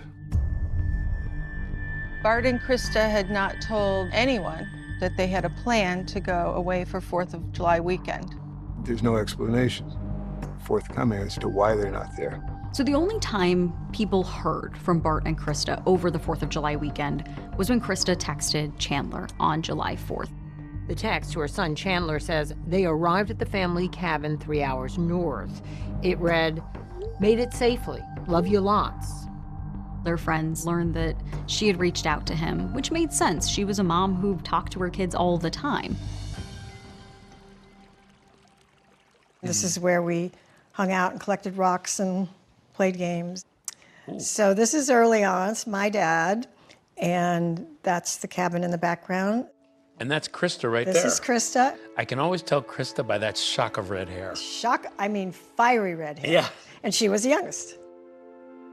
The cabin has been in Barbie and Krista's family since the 1940s, when it was built by their grandfather. That was like the heart and soul of our extended family. The cabin was our way to get back together and be together. There was no phone, no indoor plumbing, very rustic.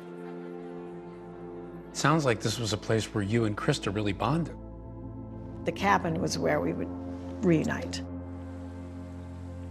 Chandler had told family members he knew his parents were going to the cabin for the weekend, but he was expecting them home by Tuesday the 6th. Now, Tuesday's come and gone, and the couple seems to have vanished. How did you learn that Bart and Krista were missing? I got an email from my cousin that said, "Please pray, Bart and Krista are missing."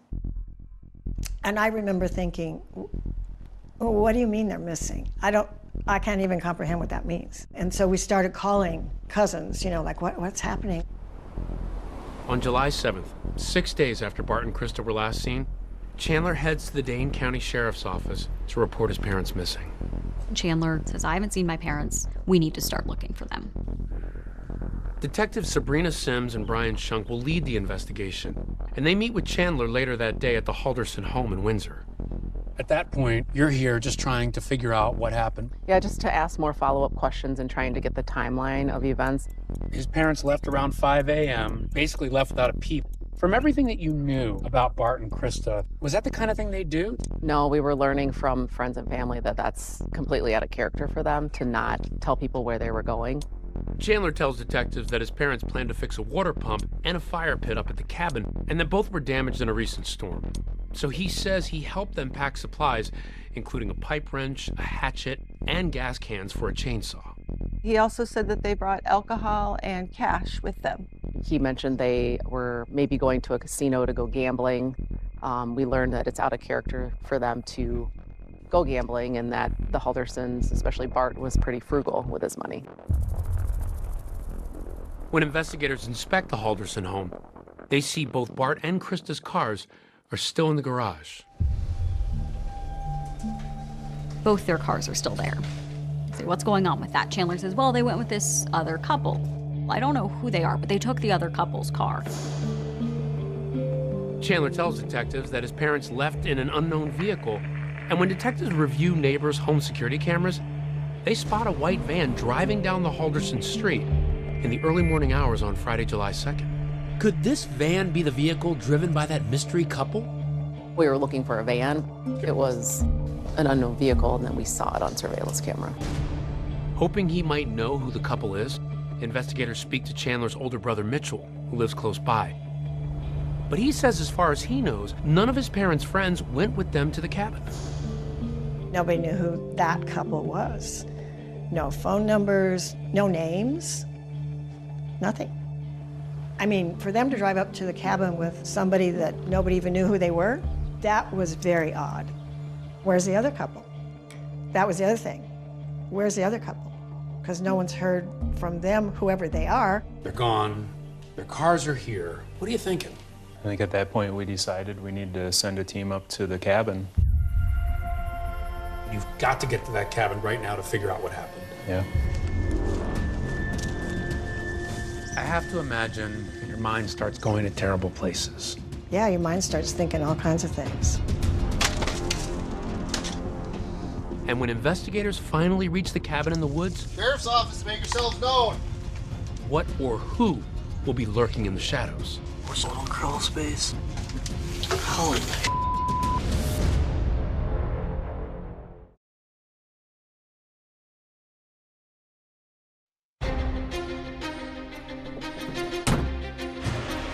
I'm Bill Callender. I'm a member of the Wolf River Fire Department and Rescue in Langlade County, northeast Wisconsin.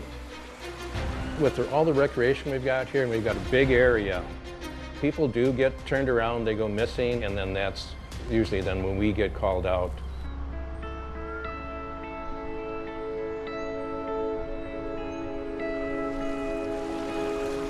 The Wolf River area is really a nice area, fairly lightly populated, but we've got a lot of great recreation.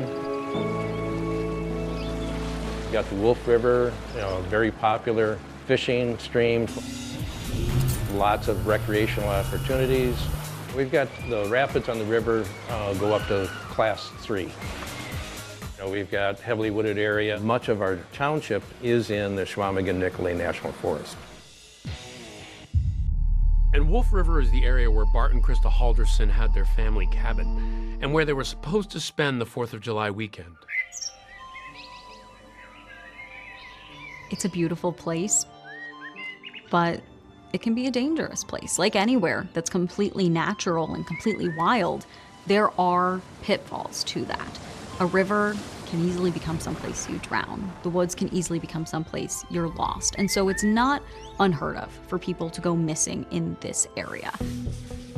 Now, back in July of 21, our chief got a call from one of the Langlade County deputies and said that, we may be needed.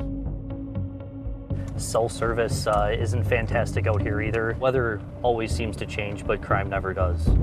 I'm Detective Sergeant Groves with Lane. On July 8th, I received a call to assist the Dane County Sheriff's Office with a search of the Halderson cabin. As an investigator, I was assigned a body camera, which was activated when we arrived at the property. What's your relation? You're their son. Okay, all right. So this footage we're looking at here, it's recorded by your body camera. That's correct. Okay. And who are you speaking to here? This was Mitchell Halderson and his fiancée. 1 week after his parents mysteriously vanished, Mitchell tells investigators that he's so concerned about his parents' well-being that he and his fiancée make the 3-hour drive north to the cabin. They seemed concerned and also as perplexed as we were about Bart and Krista Halderson's whereabouts. Maybe we could just take a walk around and see. So at that point, we took a walk around the exterior of the property. We noticed that the grass and the weeds had not been kept up. In some places it was waist or even chest high. Did it look like the cabin had been in use? It certainly didn't look like it had been used any time recently. They start walking around and everything's still locked up. The grass is really tall. What first struck me when they were walking, I was like, that's our cabin. That's our family cabin. Was there a sense of urgency at this point? With the information we had and things not really making sense, our possibilities were dwindling. I was starting to just wonder what we were going to find next. But I was worried they were going to be inside. That's what I thought. Something went horribly wrong. Yeah, that was very disturbing. Sheriff's Office, anybody inside? There was a concern that Bart and Krista had been kidnapped by this couple that picked them up early that morning, and something had been done to them by them. Announce your presence, make yourselves known. I think the police were very concerned that they were going to find 2 dead people there. But once inside, despite everyone's worst fears, the cabin appears empty to police. It was dark, so you could tell nobody had been there for a while. Every single indication shows that this cabin has been empty. The steepest stairs I've ever seen. As Detective Groans makes his way through the cabin, he spots a door to the cellar. So right about here, you draw your gun. Why?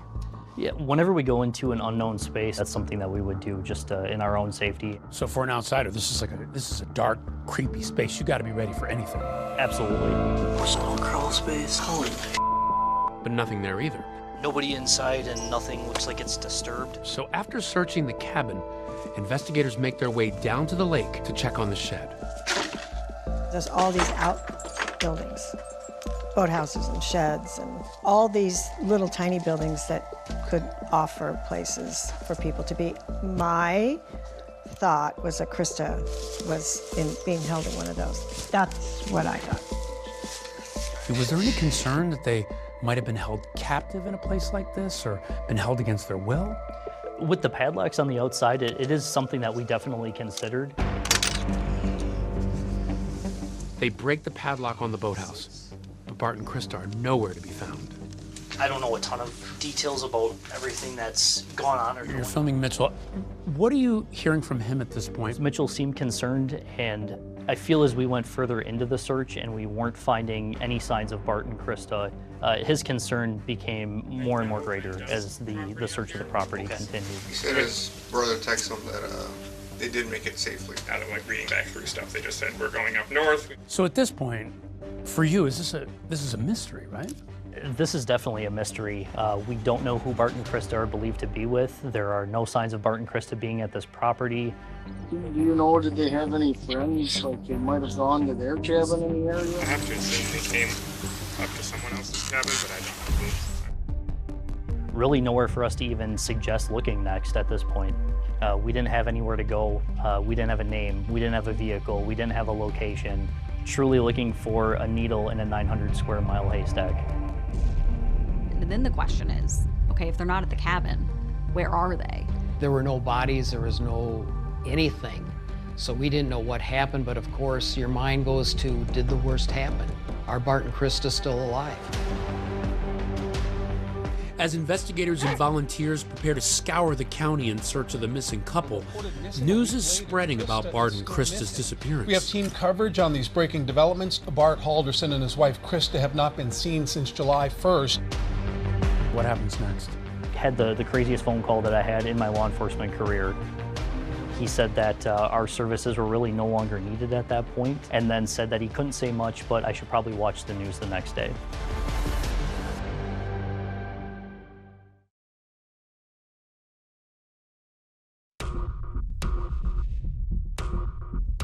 Authorities are still searching for a Windsor couple who have not been seen in days. My wife is pretty shook up too. I mean, they're a very nice couple, very nice family. It's been a week since Bart and Krista Halderson were last seen. And while Mitchell Halderson is up at the family cabin searching for his parents, his younger brother Chandler is back home in Windsor, canvassing the neighborhood. He's seen on the neighbor's home security camera footage obtained by investigators. What are you seeing on the home security footage later? Chandler was going around to neighbors. You would see that they had Ring cameras or some type of security cameras on the outside of their homes.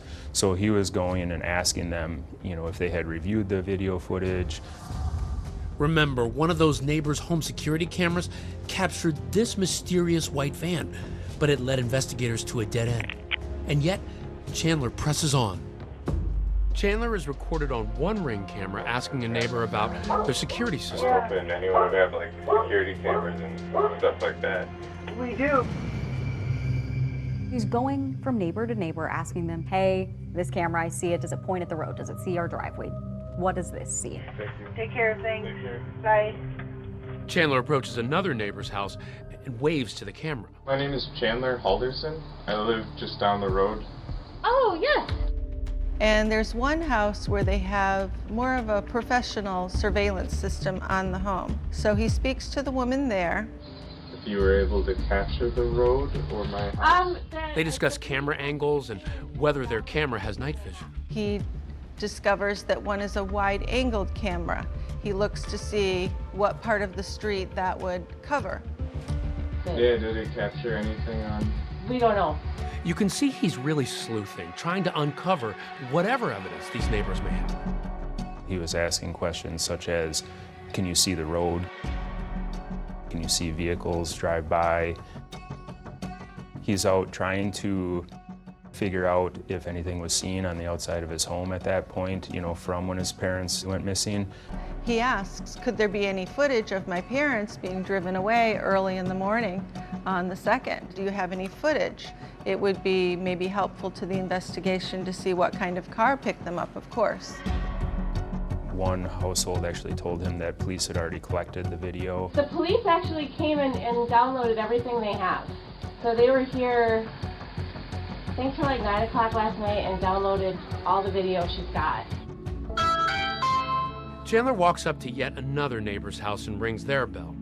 The neighbor, a retired detective with the Madison Police Department, tells Chandler to meet him in the garage so that they can talk. Hey, I'll meet you in the garage, okay? Okay. The neighbor says he had a gut feeling that he should record the conversation, which he would later turn over to police. Sorry about what's going on. What it is, but I was wondering if your door camera We do have it right now. Does it pick up the road? Some, yes, some it does. Would you have any notifications from Friday morning early before 6:15? We can check. That's not a problem. Chandler's quest doesn't end there. Bart and Krista Halderson of Windsor had plans for the 4th. He heads to WKOW, an ABC news station in Madison, which has been broadcasting Bart and Krista's photo. At this point, Chandler, he talks to reporters. But Chandler says he's reticent to go on camera, saying he fears retaliation from whoever may have taken his parents. He thinks people might be targeting him. He says, is someone out to get my family? I don't want to be on camera, but I want people to hear from me. I want people to know I'm looking for my parents. And so he does an interview with a reporter from our station. Their son, Chandler Halderson, who asked to be off camera, says whoever his parents were traveling with from this neighborhood were to do the driving. He says he received a text from his mother. She got back to me. They made it safely. Their plans were going up with their friends and do some minor repairs on our cabin. Did you literally see them pulling out of the driveway, heading out? No. With the town now buzzing about the missing couple, Chandler's back at home, and he notices a different kind of activity outside his window. Chandler sees this uptick in police activity outside his house, so he calls Detective Schunk to find out what's happening. That phone call was recorded. He was asking if everything was okay. He was asking why there were so many police in his neighborhood. A little confused. I got 2 squads parked right outside my house. Is everything all right? And I had to explain to him, you know, we were canvassing the neighborhood. Yeah, I mean, well, they're probably doing reports. All right. Any news on your end at all? Have you gotten any phone calls, text messages? Gotten any messages other than from concerned parents? Well, I'll keep you posted if I hear anything. Yeah. Yeah. Later that night, Chandler comes voluntarily into the Dane County Sheriff's Office, where investigators bring him into this room and seat him in this chair. So if you just want to have a seat right there, perfect. Thank you so much. This? Or... Sure, that's fine. He's wearing a baseball cap, a sweatshirt, and a furrowed brow. Just so you know, I'm gonna record stuff, okay? In that police interview, Chandler talks about the last meal he had with his parents on July 1st, right before they left for the cabin. That's where they told me while we were eating it, they were gonna go with their friends, and I was like, oh, cool. And they said they were going to the cabin. Yeah. Well, okay. We're going up north. That's how they referred to it. Chandler says that by the next morning, his parents had left, never to be heard from again, except for that one reassuring text from his mother. Nothing else. Yeah, so that's fishy to me. But investigators are skeptical too, and here's why. They know something Chandler doesn't. I can't tell you what we know, but we know you're not telling us the truth.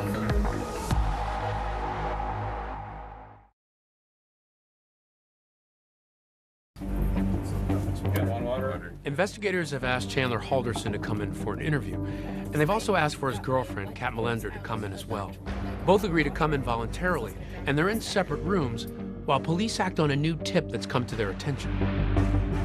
A farmer in Cottage Grove, a town about 20 miles away from the Halderson home in Windsor, reports a suspicious sighting earlier in the week. That's when they find something that really changes this entire investigation. One of the residents at the farm said that Chandler had come over to the house on July 5th with a vehicle, and backed it up against some wooded property and saw him walking from the wooded area and found that to be unusual. You start searching the farm. You notice something overhead. What was that? One of the detectives noticed what he believed to be turkey vultures flying around over the wooded portion. What is a turkey vulture? Turkey vultures are large birds that feed off typically dead animals. They're scavengers. What does that trigger in your mind? He said that from his past professional experience, it kind of indicates that, you know, there's something dead in the area. And was this in the area or a similar area where Chandler's car had been parked? Yes. So the detective ended up walking the path that he believed that Chandler was on. They start to look a little bit closer. They go into the woods and then they see a pile that doesn't look normal. There, amidst the matted grass, investigators discover what appears to be the torso of an unidentified male body. It was determined that the individual was shot, dismembered after they were killed. Hidden inside an oil drum near the body, investigators find a pair of scissors, a saw blade, and bolt cutters. But even with this grisly discovery, investigators will have to wait for the medical examiner to confirm that it is indeed Bart Halderson. I mean, things at that point really changed for everybody in the case. So right there, at that moment, this goes from a missing persons case to a homicide. Yes. But here's what else has investigators intrigued. That farm has a link to someone very close to the Haldersons. So the farm in Cottage Grove, it's Chandler's girlfriend's family. They're there over 4th of July weekend. They're celebrating.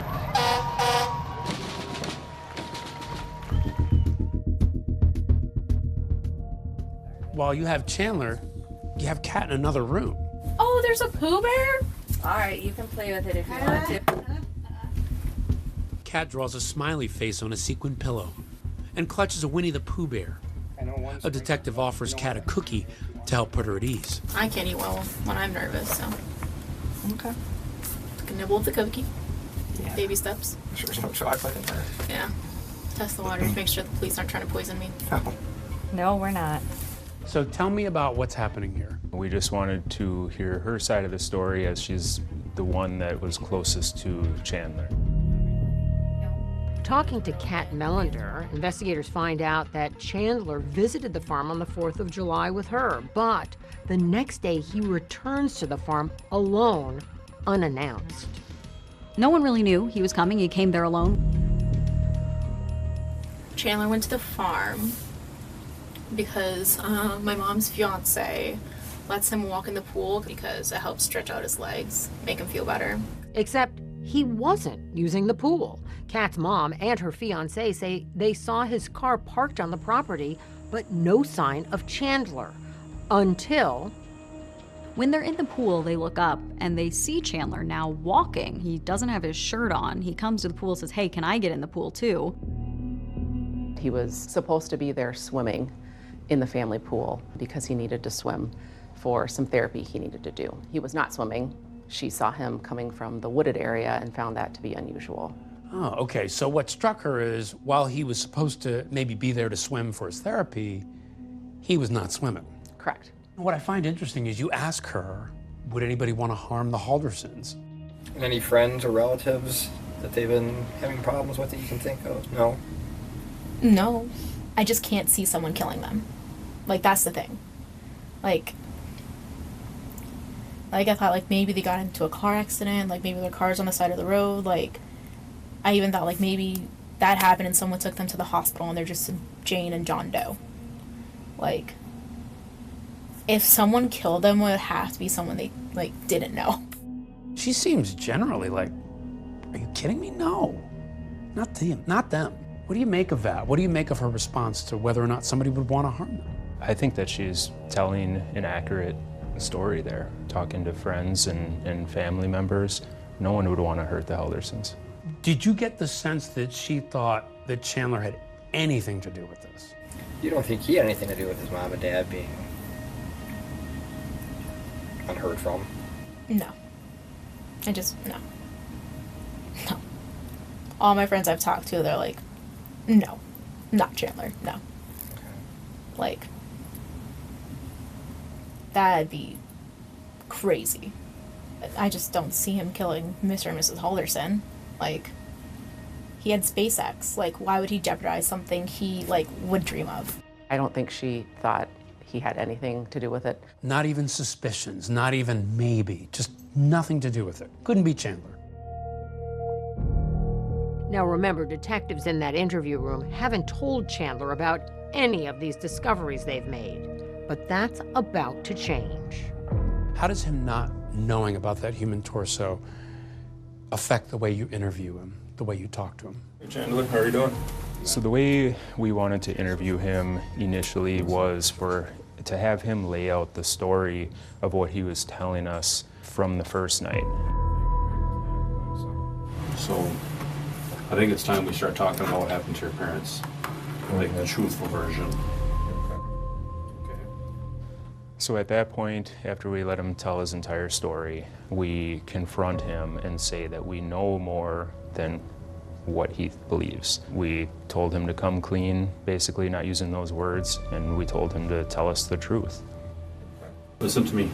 This is the only chance you're gonna have to tell us the truth. Okay? That's when investigators lower the boom on Chandler.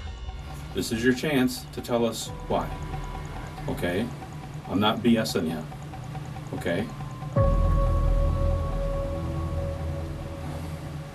So can we do that? Now, it's time for the really hard questions. There's still another half of this couple that's missing. If this turns out to be Bart's body, where is Krista Halderson? So your mind starts thinking, well, what about Krista? You know, where's she? What happened to her? No one's seen Krista, no one knows where Krista is, but they also haven't found a body. So the question is Krista still alive? If she is, where is she? And this all leads some to be asking, is Chandler covering up for his mom? Could she have had something to do with Bart's disappearance?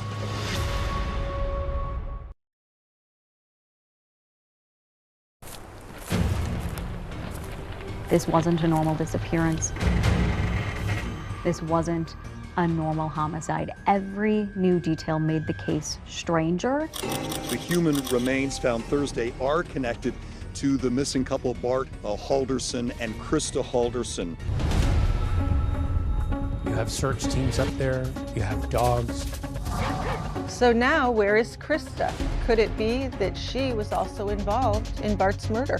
Is she going to be held hostage? Is she being tortured? Time is of the essence. You have to find Krista. Yes. This second time with the search warrant, we have crime scene investigators that are in the home going through everything. We're in the basement. What did you find down here? Down here, we found traces of blood on both sides of the basement. I don't really have words for it, to be honest. I just don't know how somebody could do that to somebody else. Cameras all around. We know that Bart went into that home and never came out. Everything seems so evil. Chilling. Unbelievable.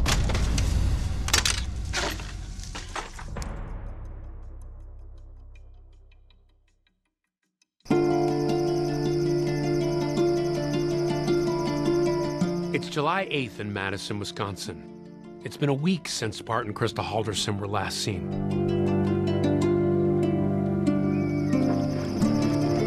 It can really feel warm there in the summer, even when you're not under the microscopic lens of the police. What's going on? Bart and Krista Halderson's youngest son, Chandler, is being interviewed by police, but he hasn't yet been charged in their disappearance. Now, police are playing coy with him. They haven't yet revealed the discovery of a body at that farm in Cottage Grove. Listen, I can't tell you what we know, but we know you're not telling us the truth. We know your parents are no longer with us, okay? And we know the reason why. So far, nothing Chandler's told police has panned out. He told them and everyone else his parents went up to the cabin for the 4th of July weekend with some other couple, and nobody knows who they are. A search of the cabin clearly showed no one recently had been there. You need to tell the truth about what happened and just tell us why it happened. Okay? If something happened, if you were defending yourself, or if you just got fed up with stuff, you need to tell us the truth, okay? This is your chance to tell us why, okay? I'm not BSing you, okay? So can we do that? Okay, they're okay. Lawyer. I'm sorry. Say it again, Chandler. Lawyer. Okay. Chandler asking for a lawyer effectively ends the interview on the spot. Tell me what you're taking from all this as trained investigators who have to question people like this. The first thing that really stood out in my mind is when Detective Hendrickson told Chandler that his parents are no longer with us. We know your parents are no longer with us, okay, and we know the reason why. There wasn't the huge shock reaction that I believe most people would display. At this point, Chandler's not charged with murder, but he is charged with something else. Tell me about that. Yeah, Chandler was charged with providing false information in a missing persons case. He was telling us that his parents had gone to a cabin up north, when in all reality we found that his parents didn't go anywhere at all.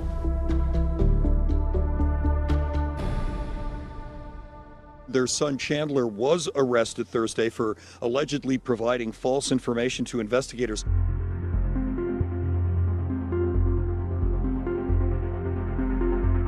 Four days after Chandler's arrest, the autopsy results on the remains found at the farm come back. The Dane County Medical Examiner confirms the human remains found last Thursday are those of 50-year-old Bart Halderson. A preliminary autopsy indicates he was murdered.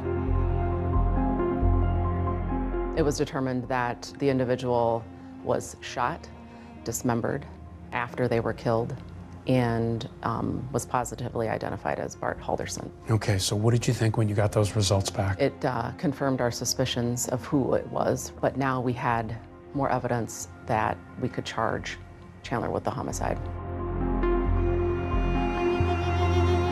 When I found out that Bart was dead, it was anger, it was, wow, this is real life. And there was just this big void of Bart being gone and no idea where Krista was. A big question remained in our mind: where's Krista Halderson? So now, where is Krista? Could it be that she was also involved in Bart's murder? There were a few people that I communicated with, well, maybe Krista's involved. One theory was this an incident where Krista killed her husband, but her son lives with them and he loves his mom. Was he covering for her? Was she responsible? There were all these questions. Again, it was one of those things. One layer gets pulled back, you get one answer, but for each answer you get, there are 17 more questions. You're asking the question of where's Krista? There was some talk in the community about perhaps maybe in some way, once the murder charges are out there, Krista had some sort of involvement in what happened with Bart. Did you pursue that theory? No, I mean, we did not believe that she would have anything to do with it. Of course, as time is going on and days are passing, we're learning more information about their whereabouts. We had surveillance video we were reviewing, trying to get a timeline from July 1st to July 7th. And so what we were learning did not suggest that Krista had any involvement at all. Because I knew Krista and I knew her personality, I knew Krista was not involved. It seemed like something you read about not happening to our family. Somebody else, you read about that, something happening somewhere else to somebody else, and that was happening to our family. What are you thinking there? We had this tiny little hope that she was alive somewhere. Authorities are holding out hope, too, and ask the public for help to somehow find Krista alive. We are optimistic in regards to her whereabouts and where she was at, and we will let the evidence of this investigation tell us otherwise. Perhaps the most troubling question authorities are left with: why? This was a loving family. Why would Chandler, or anyone else for that matter, want either of the Haldersons dead? It didn't seem to add up. I was starting to have that like sinking feeling in my stomach, like something went wrong in the family. I don't know what. Facing at least one murder charge, Chandler is lawyered up and not talking. But someone very close to him is. She had her cell phone back and had found something in her cell phone that she wanted to provide to us. It's from Snapchat. I don't know if you use the app. And you know how Snapchat messages disappear? One of Chandler's didn't.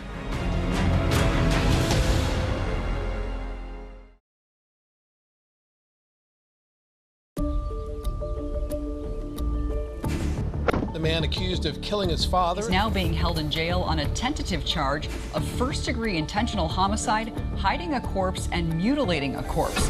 Sheriff's personnel tonight remain at the Halderson home in Windsor. Investigators are leaving no stone unturned in the search for Krista Halderson. But with Chandler now in custody, hope is fading fast. Every minute that passes becomes more crucial. And there was just this big void of Bart being gone and no idea where Krista was. I'm hoping she's alive. A big question remained in our mind: where's Krista Halderson? But things are about to take a dramatic turn. When police first spoke to Chandler's girlfriend, Kat Melander, she voluntarily gave them her cell phone. And on it, they found a vital clue to their investigation. By the time Kat comes in for a second interview, both she and police realize how important it can be. Is there something you want to tell us right away? She comes to the realization that she didn't tell us everything and that she had something on her phone that could be helpful and valuable to finding the Haldersons. And it wasn't something that she intentionally withheld from us. Tell me what you find on Kat's cell phone. During the review of Kat's cell phone, we found numerous clues and treasures that I don't even know she knew she had. We found all of their message history, and we also found a screenshot of a Snapchat location that she had had. That screenshot saved on Kat's phone shows Chandler's avatar labeled hubby on the banks of the Wisconsin River. Snapchat is a social media app specifically designed to share photos that disappear. Once you open a message, you only have a few seconds to take a screenshot before that picture is gone for good. In 2017, Snapchat added the feature Snap Map, which also lets you share your location with friends in real time. And why did she have him on Snapchat in the first place? They had a time in their relationship where he had cheated on her. She had his location services on for Snapchat. It was an agreement they had. She wanted to be able to know his whereabouts. With her lawyer present and her cell phone in hand, she voluntarily talks police through what she now realizes could be critical evidence: a technological smoking gun. It's from Snapchat. I don't know if you use the app, but that's him by the Wisconsin River off of Gulf Road. Okay. And that's It's got a 8:58 timestamp on it. Okay. in the morning. Sure. And then my phone always tells me what day it is, so it's July 3rd, 8:58 a.m. The continued presence of sheriff's personnel at the Halderson home has become almost background for this neighborhood here. Krista Halderson remains missing. With the case in the news, Kat and her lawyer decide this information could be useful to police and to Kat. Right before Kat goes back for that second interview, we're getting updates from law enforcement, and one of those comes in the form of a press briefing. And a reporter asks, "Is the girlfriend a suspect?" And the sheriff didn't answer. And that freaked Kat out. Is there any way you guys can change the narrative to indicate that she's not, the girlfriend's not a suspect and that she's not somehow somebody you suspect? How early did you clear Kat Melander? Pretty early on, once we started looking at her phone and finding out other information about Chandler. But there were, different investigators in the command post that had different theories. Was she in the circle? Was she out of the circle? And we just had to do our job and let the evidence lead us to the conclusion, and she was not involved whatsoever. Law enforcement was very clear. They don't think Kat had anything to do with these murders. Why do you think she was so eager to offer all this information? I think because she wanted to clear herself. Why did she do a screenshot of a snap map on Chandler at that time? She had left Chandler's house that morning on Saturday, and he was supposed to go to do some chores. And then she later looked at his location and saw that he was up by the Wisconsin River.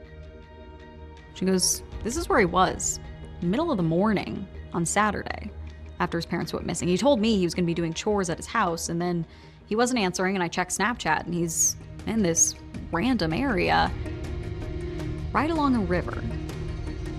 She didn't know why he was there, so she started questioning him about his location and what he was doing there. I was like, hey, where you at? Where you at? Like, you're not responding to me on Snapchat. And like, we ended up calling, and he just said like he was in a dead zone. Kat knows this area. It's a swimming hole. She's been with Chandler. They'd been that summer. Have you been to that spot? Do you know? I don't know if it's that specific spot, but we used to swim on the Wisconsin River. Okay. And like it's one of the spots we would just go to. And like I've only been there like maybe 3 times. Okay. But he's gone swimming there a couple times. Okay.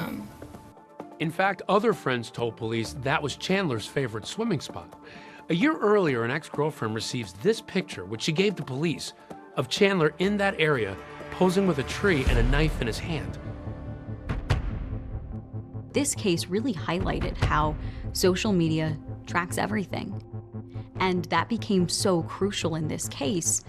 But as enlightening as this Snapchat evidence is, a treasure trove of text messages between Kat and Chandler is even more intriguing. Investigators zero in on a couple of erratic texts from Chandler the morning Bart and Krista vanished, which sound ominous. I don't know. Stuff hasn't really been going well for me lately, so I'm trying to plan for the next thing to expletive me over. Yeah, I just had a great future plan, and it's falling apart. Kat replies, no, it's not. You're going to be okay. With suspicions of Chandler now high as ever, investigators obtain a search warrant and go back to the Halderson home. To go back to the nexus of this case, the Haldersons' home in Windsor. Investigators start walking through, and they find a lot in that house, a lot that tells us what happened.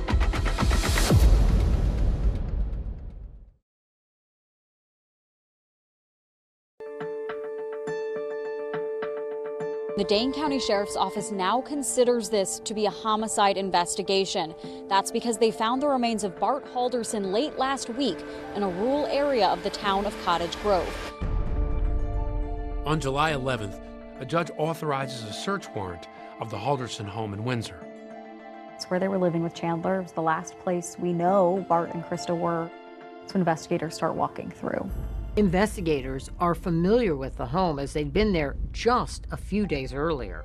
To step back a little bit, this isn't the first time you've been to the house, right? Right. Okay, so what did you do the first time when you were in the house? What did you find? When we were in the house the first night on July 7th, Chandler did walk us around after we interviewed him and showed us what he wanted us to see around the home. As the investigators entered the den on that initial search, they noticed the fireplace looked not quite right. It has a glass front, 4 glass panels, or there's supposed to be 4, but one of them is missing. There was a glass panel that was broken out in the fireplace, and he had disclosed that to deputies and to us the first night we were in there, and explained it that he was playing ball with one of the dogs, and the dogs broke the glass fireplace. And so that was his story. Dog broke a panel, there was broken glass everywhere. I was cleaning it up, I cut my foot, I got some blood everywhere. Chandler's saying there's broken glass and there was a lot of blood, but it's not related at all to this case. It was my dog's. And when they look at his foot, they realize it's not a huge cut. He didn't slash the bottom of his foot open. It looks kind of more like a pinprick. Not necessarily something that seems like it would come from glass being all over the floor. Found his blood, but did that line up with what he said about cutting his foot? And that's why that blood was there? Or was it that you might have gotten a sense that it was something different? It could mean that Chandler had cut his toe near the fireplace, but it wouldn't explain why Bart and Krista's blood would be in the same area. And on that second search of the home, luminol testing would reveal traces of blood belonging to Bart and Krista Halderson in the living room, leading investigators to believe they've both been murdered. But as they continue their search, they find more ominous evidence. During the search warrant, we did find 2 cell phones and Bart and Krista's driver's licenses wrapped in tinfoil in a shoe in the garage. What does that tell you? That told us that Bart and Krista didn't go anywhere. And how does that poke holes in what Chandler told you? Chandler had told us that he was messaging back and forth with his mother, Krista, on Sunday, and that Krista was messaging him that they made it, and that they were going to be watching the fireworks and the parade. We found that that was not true. How could she be texting him if her phone is sitting right there wrapped up in aluminum foil? Yes. The phone proved that Bart and Krista never left their house. They never went to the cabin. The only other person who was home was Chandler. Do you have any sense of why they were wrapped in aluminum foil? I think Chandler thought that would protect them from cell phone towers. Detectives also did an extensive search of Chandler Halderson's bedroom, resembling something like an armory. So in Chandler's bedroom, we actually located a case of approximately 480 SKS rifle rounds. So we're in the basement now. What did you find down here? Down here, we found traces of blood on both sides of the basement. We had the shell casing that we had located over here. There was some other blood evidence on different items down here. Okay, so you have the blood, the shell casing. Did this tell you, along with the other evidence, where Bart and Krista were killed? It did, yeah. They were killed down here. So you had the shell casings, you had the ammo, but you didn't have the murder weapon. Where was that recovered? The rifle was recovered at the farm in Cottage Grove. The weapon was found hidden in a barn on the farm's property. No one had any idea it was there.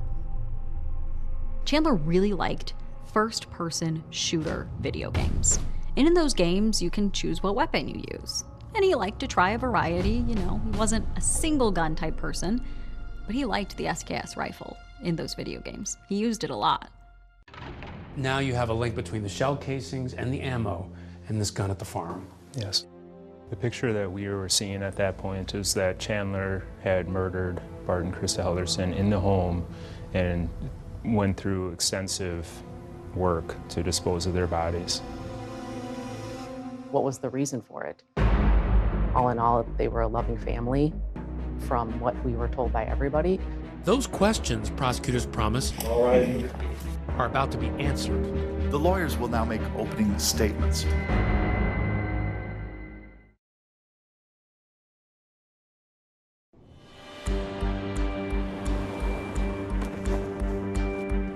Got a GPS on the phone. Go ahead and give it. It's from Snapchat. I don't know if you use that, but that's. You been to that spot? I don't know if it's that specific spot, but we used to swim on the Wisconsin River. Investigators already have the snap map from Chandler Halderson's girlfriend, placing him at the Wisconsin River. But it's a second tip of a random sighting that piques their interest. We had sent a detective up to the Wisconsin River area. One of the neighbors happened to come over to that detective and tell him that she had seen a strange or suspect male in that area the week prior. We arranged for a larger team of detectives to go up to the area, and we wanted to do a land search of that property. They go where Chandler was. It's a dense, vegetative area, wild state land, in between, you know, a road and the river. You have search teams up there, you have dogs. What's going through your mind? We were hopeful that we would find something. Time is of the essence. You have to find Krista. Yes. As they're walking around, some of the people searching start to smell something. And then they walk a little bit further and they see something. What did you find at that location? In close proximity to each other, there were dismembered body parts. The Dane County Medical Examiner's Office, working in partnership with the Wisconsin State Crime Lab, has confirmed the DNA obtained from part of the dismembered human remains as matching 53-year-old Krista Halderson. I was just angered. I was shocked. felt sick to my stomach. I mean, these are honest to goodness friends. It's just so graphic.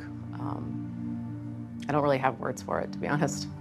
I see you thinking about it, and it's kind of, it almost brings about some emotion in you. For sure. I just don't know how somebody could do that to somebody else, especially if it's their parents, right? We go to homicides all the time. We go to murders all the time. And a lot of that stuff is in the heat of the moment. This is just a whole nother level of emotion. The location where Krista's remains are found seems familiar to at least one detective, and then it clicks when he sees a unique tree trunk, the same one in that photograph given to police by Chandler's ex, showing Chandler near his favorite swimming spot. Chandler Halderson is now officially charged in the death of both of his parents. Chandler Halderson pleads not guilty to all the charges. Everything seems so evil and chilling and unbelievable. It was just incomprehensible. Why would anybody do that? Did he not like them? Was there something else that we didn't know that was going on? I just personally could not think of a reason why this wonderful kid did something so dastardly. From what we were told by everybody, all in all, they were a loving family. What was the reason for it? And just a couple of months later, prosecutors set out to answer those questions as Chandler goes to trial. Thanks, you can be seated, everybody. Thank you. Good morning. The city of Madison, Wisconsin rings in the new year with confetti, cocktails, and a double murder trial. Prosecutors set out to prove Chandler killed Bart and Krista Halderson. And a big part of their strategy is to prove their theory as to why. Juries always want to understand why someone would commit a murder. Why would you kill your parents? And if prosecutors don't explain it, it's kind of a hole in their case. The lawyers will now make opening statements. Attorney Brown. Thank you. Chandler Halderson murdered his parents, dismembered their bodies, and hid them around southern Wisconsin. How does this happen? How does this kid, with everything in the world going for him, promising new jobs, school, a girlfriend that loves him, willing to move across the country for him, how does this happen? The jury hears about Chandler Halderson's IT degree, studies in renewable energy, a dream job at SpaceX, and a new life with his girlfriend in Florida. He was about to embark on a career that people in the IT field could only dream of. But they also hear about what prosecutors say was a concoction, a total fabrication of the events leading up to Bart and Krista's disappearance. He gives this bizarre story of his parents leaving in an unknown car, going to a cabin with an unknown couple, with an unknown amount of money, for really an unknown reason. Attorney Dorrell. Thank you. The defense should be demonstrating why they say there's reasonable doubt in this case, why maybe he didn't do it. Chandler Halderson did not murder his parents. He is not guilty of those crimes. And he lived peacefully in his parents' home. He was just a normal kid. The defense comes out at the beginning, opening statements, and admits their client is a liar. Chandler Halderson is a liar. But they say that doesn't make him a killer. When someone is on trial for the most serious crime possible, and every little thing they do, every little lie they might have told is blown up and thrown against someone. That's when proof beyond a reasonable doubt matters. And that's actually an excellent strategy because you want to let the jury know from the beginning all of the bad facts about your case. And as prosecutors begin to call witnesses, there's one who has a haunting story. My name is Omar Job, O-M-A-R-J-O-B-E. About a phone call he receives just before the murders. A conversation not only revealing, but stunning.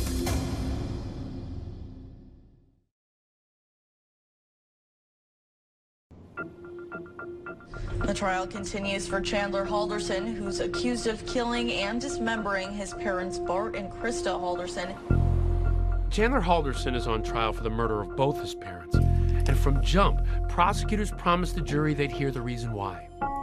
And in their opening statements, prosecutors told the jury it all started because that promising future Chandler supposedly had was a mirage. Called to the witness stand, Omar Job, a Madison College enrollment officer, who says his phone rang on June 29th. It's a call, he says, he won't soon forget. Was that call recorded? Yes. Okay, what's your first name? Chandler, Chandler. Last name is Hald, D as in David, ERSON. It's a normal phone call that we receive every day. This person was trying to request a transcript.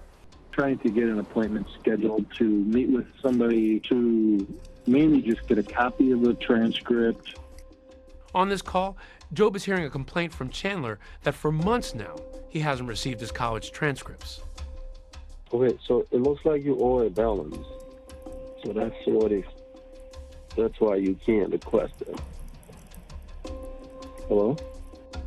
The jury listens as Omar Job then tries to confirm what classes Chandler is taking. You were taking IT classes, right? I don't see that you were in a program. But prior to the IT, there was a solar program too. Yeah, but I don't see that the IT degree is in there, right? No, those are just classes. I found that Chandler was taking classes at Madison College for a couple of semesters, and then he stopped. But here's the thing about that phone call. It's not at all what it appears to be. At that time, it didn't register in my mind. On the other line, it is a Halderson, but it's not Chandler. It's actually Bart Halderson pretending to be his son. Prosecutors play it during trial. The jury got to hear what Bart sounded like as he figured out his son was lying to him. Bart has been trying unsuccessfully for months to get the transcripts from Chandler, and he was beginning to get suspicious. According to prosecutors, the phone call was a ruse by Bart to see if his son was actually enrolled in college, and it turns out he wasn't. He failed out. Prosecutors also allege that Chandler had set up fake email accounts in an attempt to deceive his father about why his transcripts weren't coming. Chandler was looping Bart in on some of these emails with Madison College, just trying to show Bart that this is why I'm not getting my transcripts. But the problem is, according to detectives, they're fake too. He asked me 2 people's names that work in advising because they were trying to set up something with them. Do you have an Alyssa Brandt that works in that area or anywhere in the campus? You said the first name is Alyssa? Alyssa? Yeah, Alyssa? No, there's no Alyssa. Does Daniel Spice still work there? No. Chandler had made up fake emails with fake school employees to email back and forth about the transcript issue. Can I ask you, what is the end part of every employee's email who works for Madison College? MadisonCollege.edu. No one uses a Gmail account as their official Madison College email? No. But college wasn't the only alleged deception Chandler carried out. Prosecutors call in witnesses who reveal things like that internship at American Family Insurance. I found no record of that person working for American Family. The job at Elon Musk's SpaceX? Were there ever any emails regarding a job application or employments with SpaceX? No. Prosecutors argue that essentially everything he supposedly had going for him, none of it was real. The defense did not cross-examine these witnesses. Cross-examination? No, thank you. The defense always has to balance between aggressively cross-examining witnesses and alienating the jury. So the insurance company internship, the SpaceX opportunity, the going to school, all a lie. All lies. Yep. So you're hearing this at the trial. What did this make you think of him? That he's not anybody who I thought he was. It's an explosive claim in court. Authorities say Chandler has been perpetrating this catfish scheme for at least a year. The call to Madison College would turn out to be fateful and the last recorded words of Bart Halderson. Okay, that should do it then. Okay, thank you for your help. Bart then sends Chandler a text. I spoke with Omar Job. Bart sets up a meeting for July 1st with a school administrator and plans to bring Chandler along. Around 2 p.m. that day, Bart sends this text to his son. I'm ready whenever you are. It's the last text message from Bart, and the last day Bart and Krista are seen alive. When Bart figured it out, Chandler realized he could lose everything. Prosecution, the story they painted was that Chandler gave himself no other option. Not long after that, Chandler asked his mom to stop at the gas station and pick up soda. Chandler's text says, Dad's phone died. Text or call me, and get soda on your way home. I have an extra hour of work. Krista replies, "Kay, I can," smiley face. That would be the last text from Krista Halderson. As if the alleged motive wasn't already shocking enough, there was Chandler's whole history of a debilitating head injury, which prosecutors say was also untrue. Late June, early July 2021, Chandler had just fallen down the stairs. He had this injury that he said could cause lifelong side effects. By all accounts, the fall stopped Chandler's life. Prosecutors entered this photo into evidence at trial to support their theory that Chandler's fall is part of an alleged web of lies. Prosecution calls the ER doctor to dispel that myth.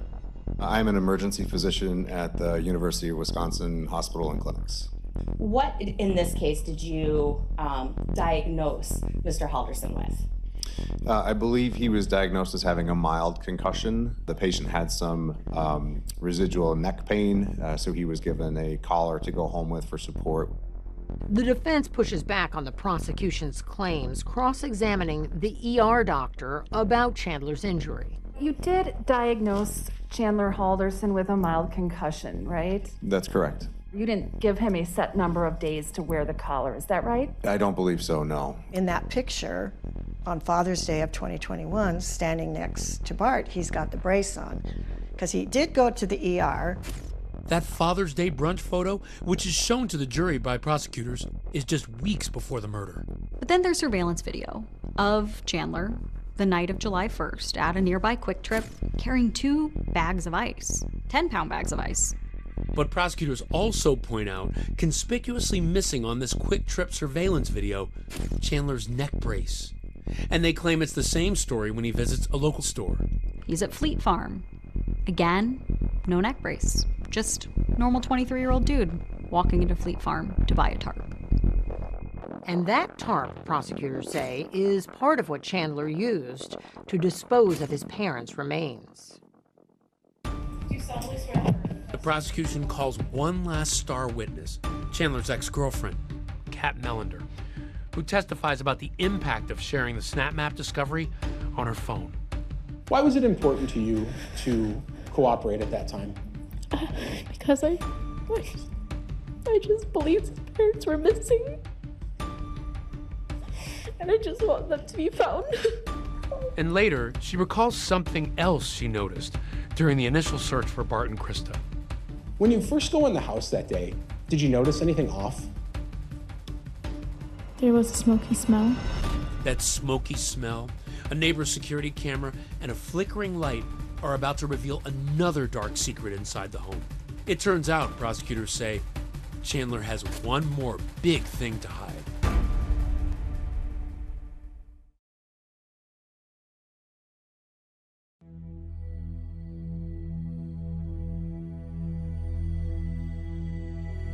It's day 7 in Chandler Halderson's trial, as he stands accused of the murder of his own parents in what prosecutors say was a desperate attempt to conceal a secret web of lies. But what the jury hears next is some of the most disturbing evidence yet. We had a grand total of 230 bones, fragmented bones that were found, again, inside the fireplace, on the grate, and also on the ash disposal area. So we found video footage from one of the neighbors that actually watched the backside of the house. And through a forensic analysis of that video, our examiner was able to determine that the glow in certain windows of this home was indeed the fireplace. What was the most disturbing moment of the trial for you? They showed the fireplace burning all night when he was trying to cremate the skulls of his parents. I almost got sick watching that. The defense didn't challenge Dr. Figueroa Soto's testimony. After 8 days of testimony, it's the defense's turn. Everyone's wondering what Chandler's case is going to be. But in a surprise move, the defense rests without calling a single witness. Attorney Dorrell, will other witnesses being called this morning? No, Your Honor. Watching this trial, it was so one-sided. There were 8 full days of testimony from the prosecution. They had so much evidence. The defense was the opposite.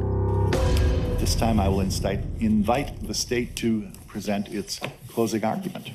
In closing arguments, the prosecution urges the jury to look at this image of Bart and Krista, likening the pieces of evidence to that of a jigsaw. Solving a case and thinking about whether or not a person is guilty or not guilty is like putting together a puzzle. And it's your job as the jury to put that puzzle together. It's not a whodunit. We know that Bart and Krista went into that home and never came out, at least as whole people. Attorney Vera, would you please present the defense closing? Thank you. While the defense says all the state was able to prove was that Chandler is a liar, not a killer. Kids lie to their parents all the time. Motive does not mean intent. Do you know if it was an awful accident? Do you know if it was intentional? Do you know if there was someone else involved? You don't. And that's a problem. Just after 3 p.m., news breaks that the jury has reached a verdict. Breaking news. In just about a little over 2 hours, the jury has reached a verdict in the Chandler Halderson case. When we found out that the verdict was in, it had been 2 hours. No one knew what was going on. People were waiting on pins and needles to figure out what that was. We, the jury, find the defendant Chandler M. Halderson guilty of first-degree intentional homicide. Chandler Halderson is found guilty on all 8 charges. So what was your reaction to the verdict? I would like to say it was relief. It really wasn't, because it's still sad, it's still grotesque, everything about it. There was some closure for the family. To me, it was just and fair. In March of 2022, at sentencing, Chandler breaks his silence for the first time.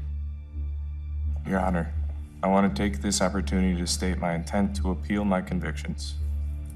If there are any lawyers listening and willing to take on my appeal, take a moment to please reach out to me. It's not that I do not have feelings. It's that I was warned to not show them due to the scrutiny of this case. Thank you. No remorse, no empathy, no love to his parents. Chandler is sentenced to life in prison without the possibility of parole, still leaving his family and friends with far more questions than answers as to why he murdered his mother and father. The Haldersons and I were friends for about 25, 26 years. And there was never a cross word. They were just good people. If there were more Bart and Kristas in the world, it would be a better world.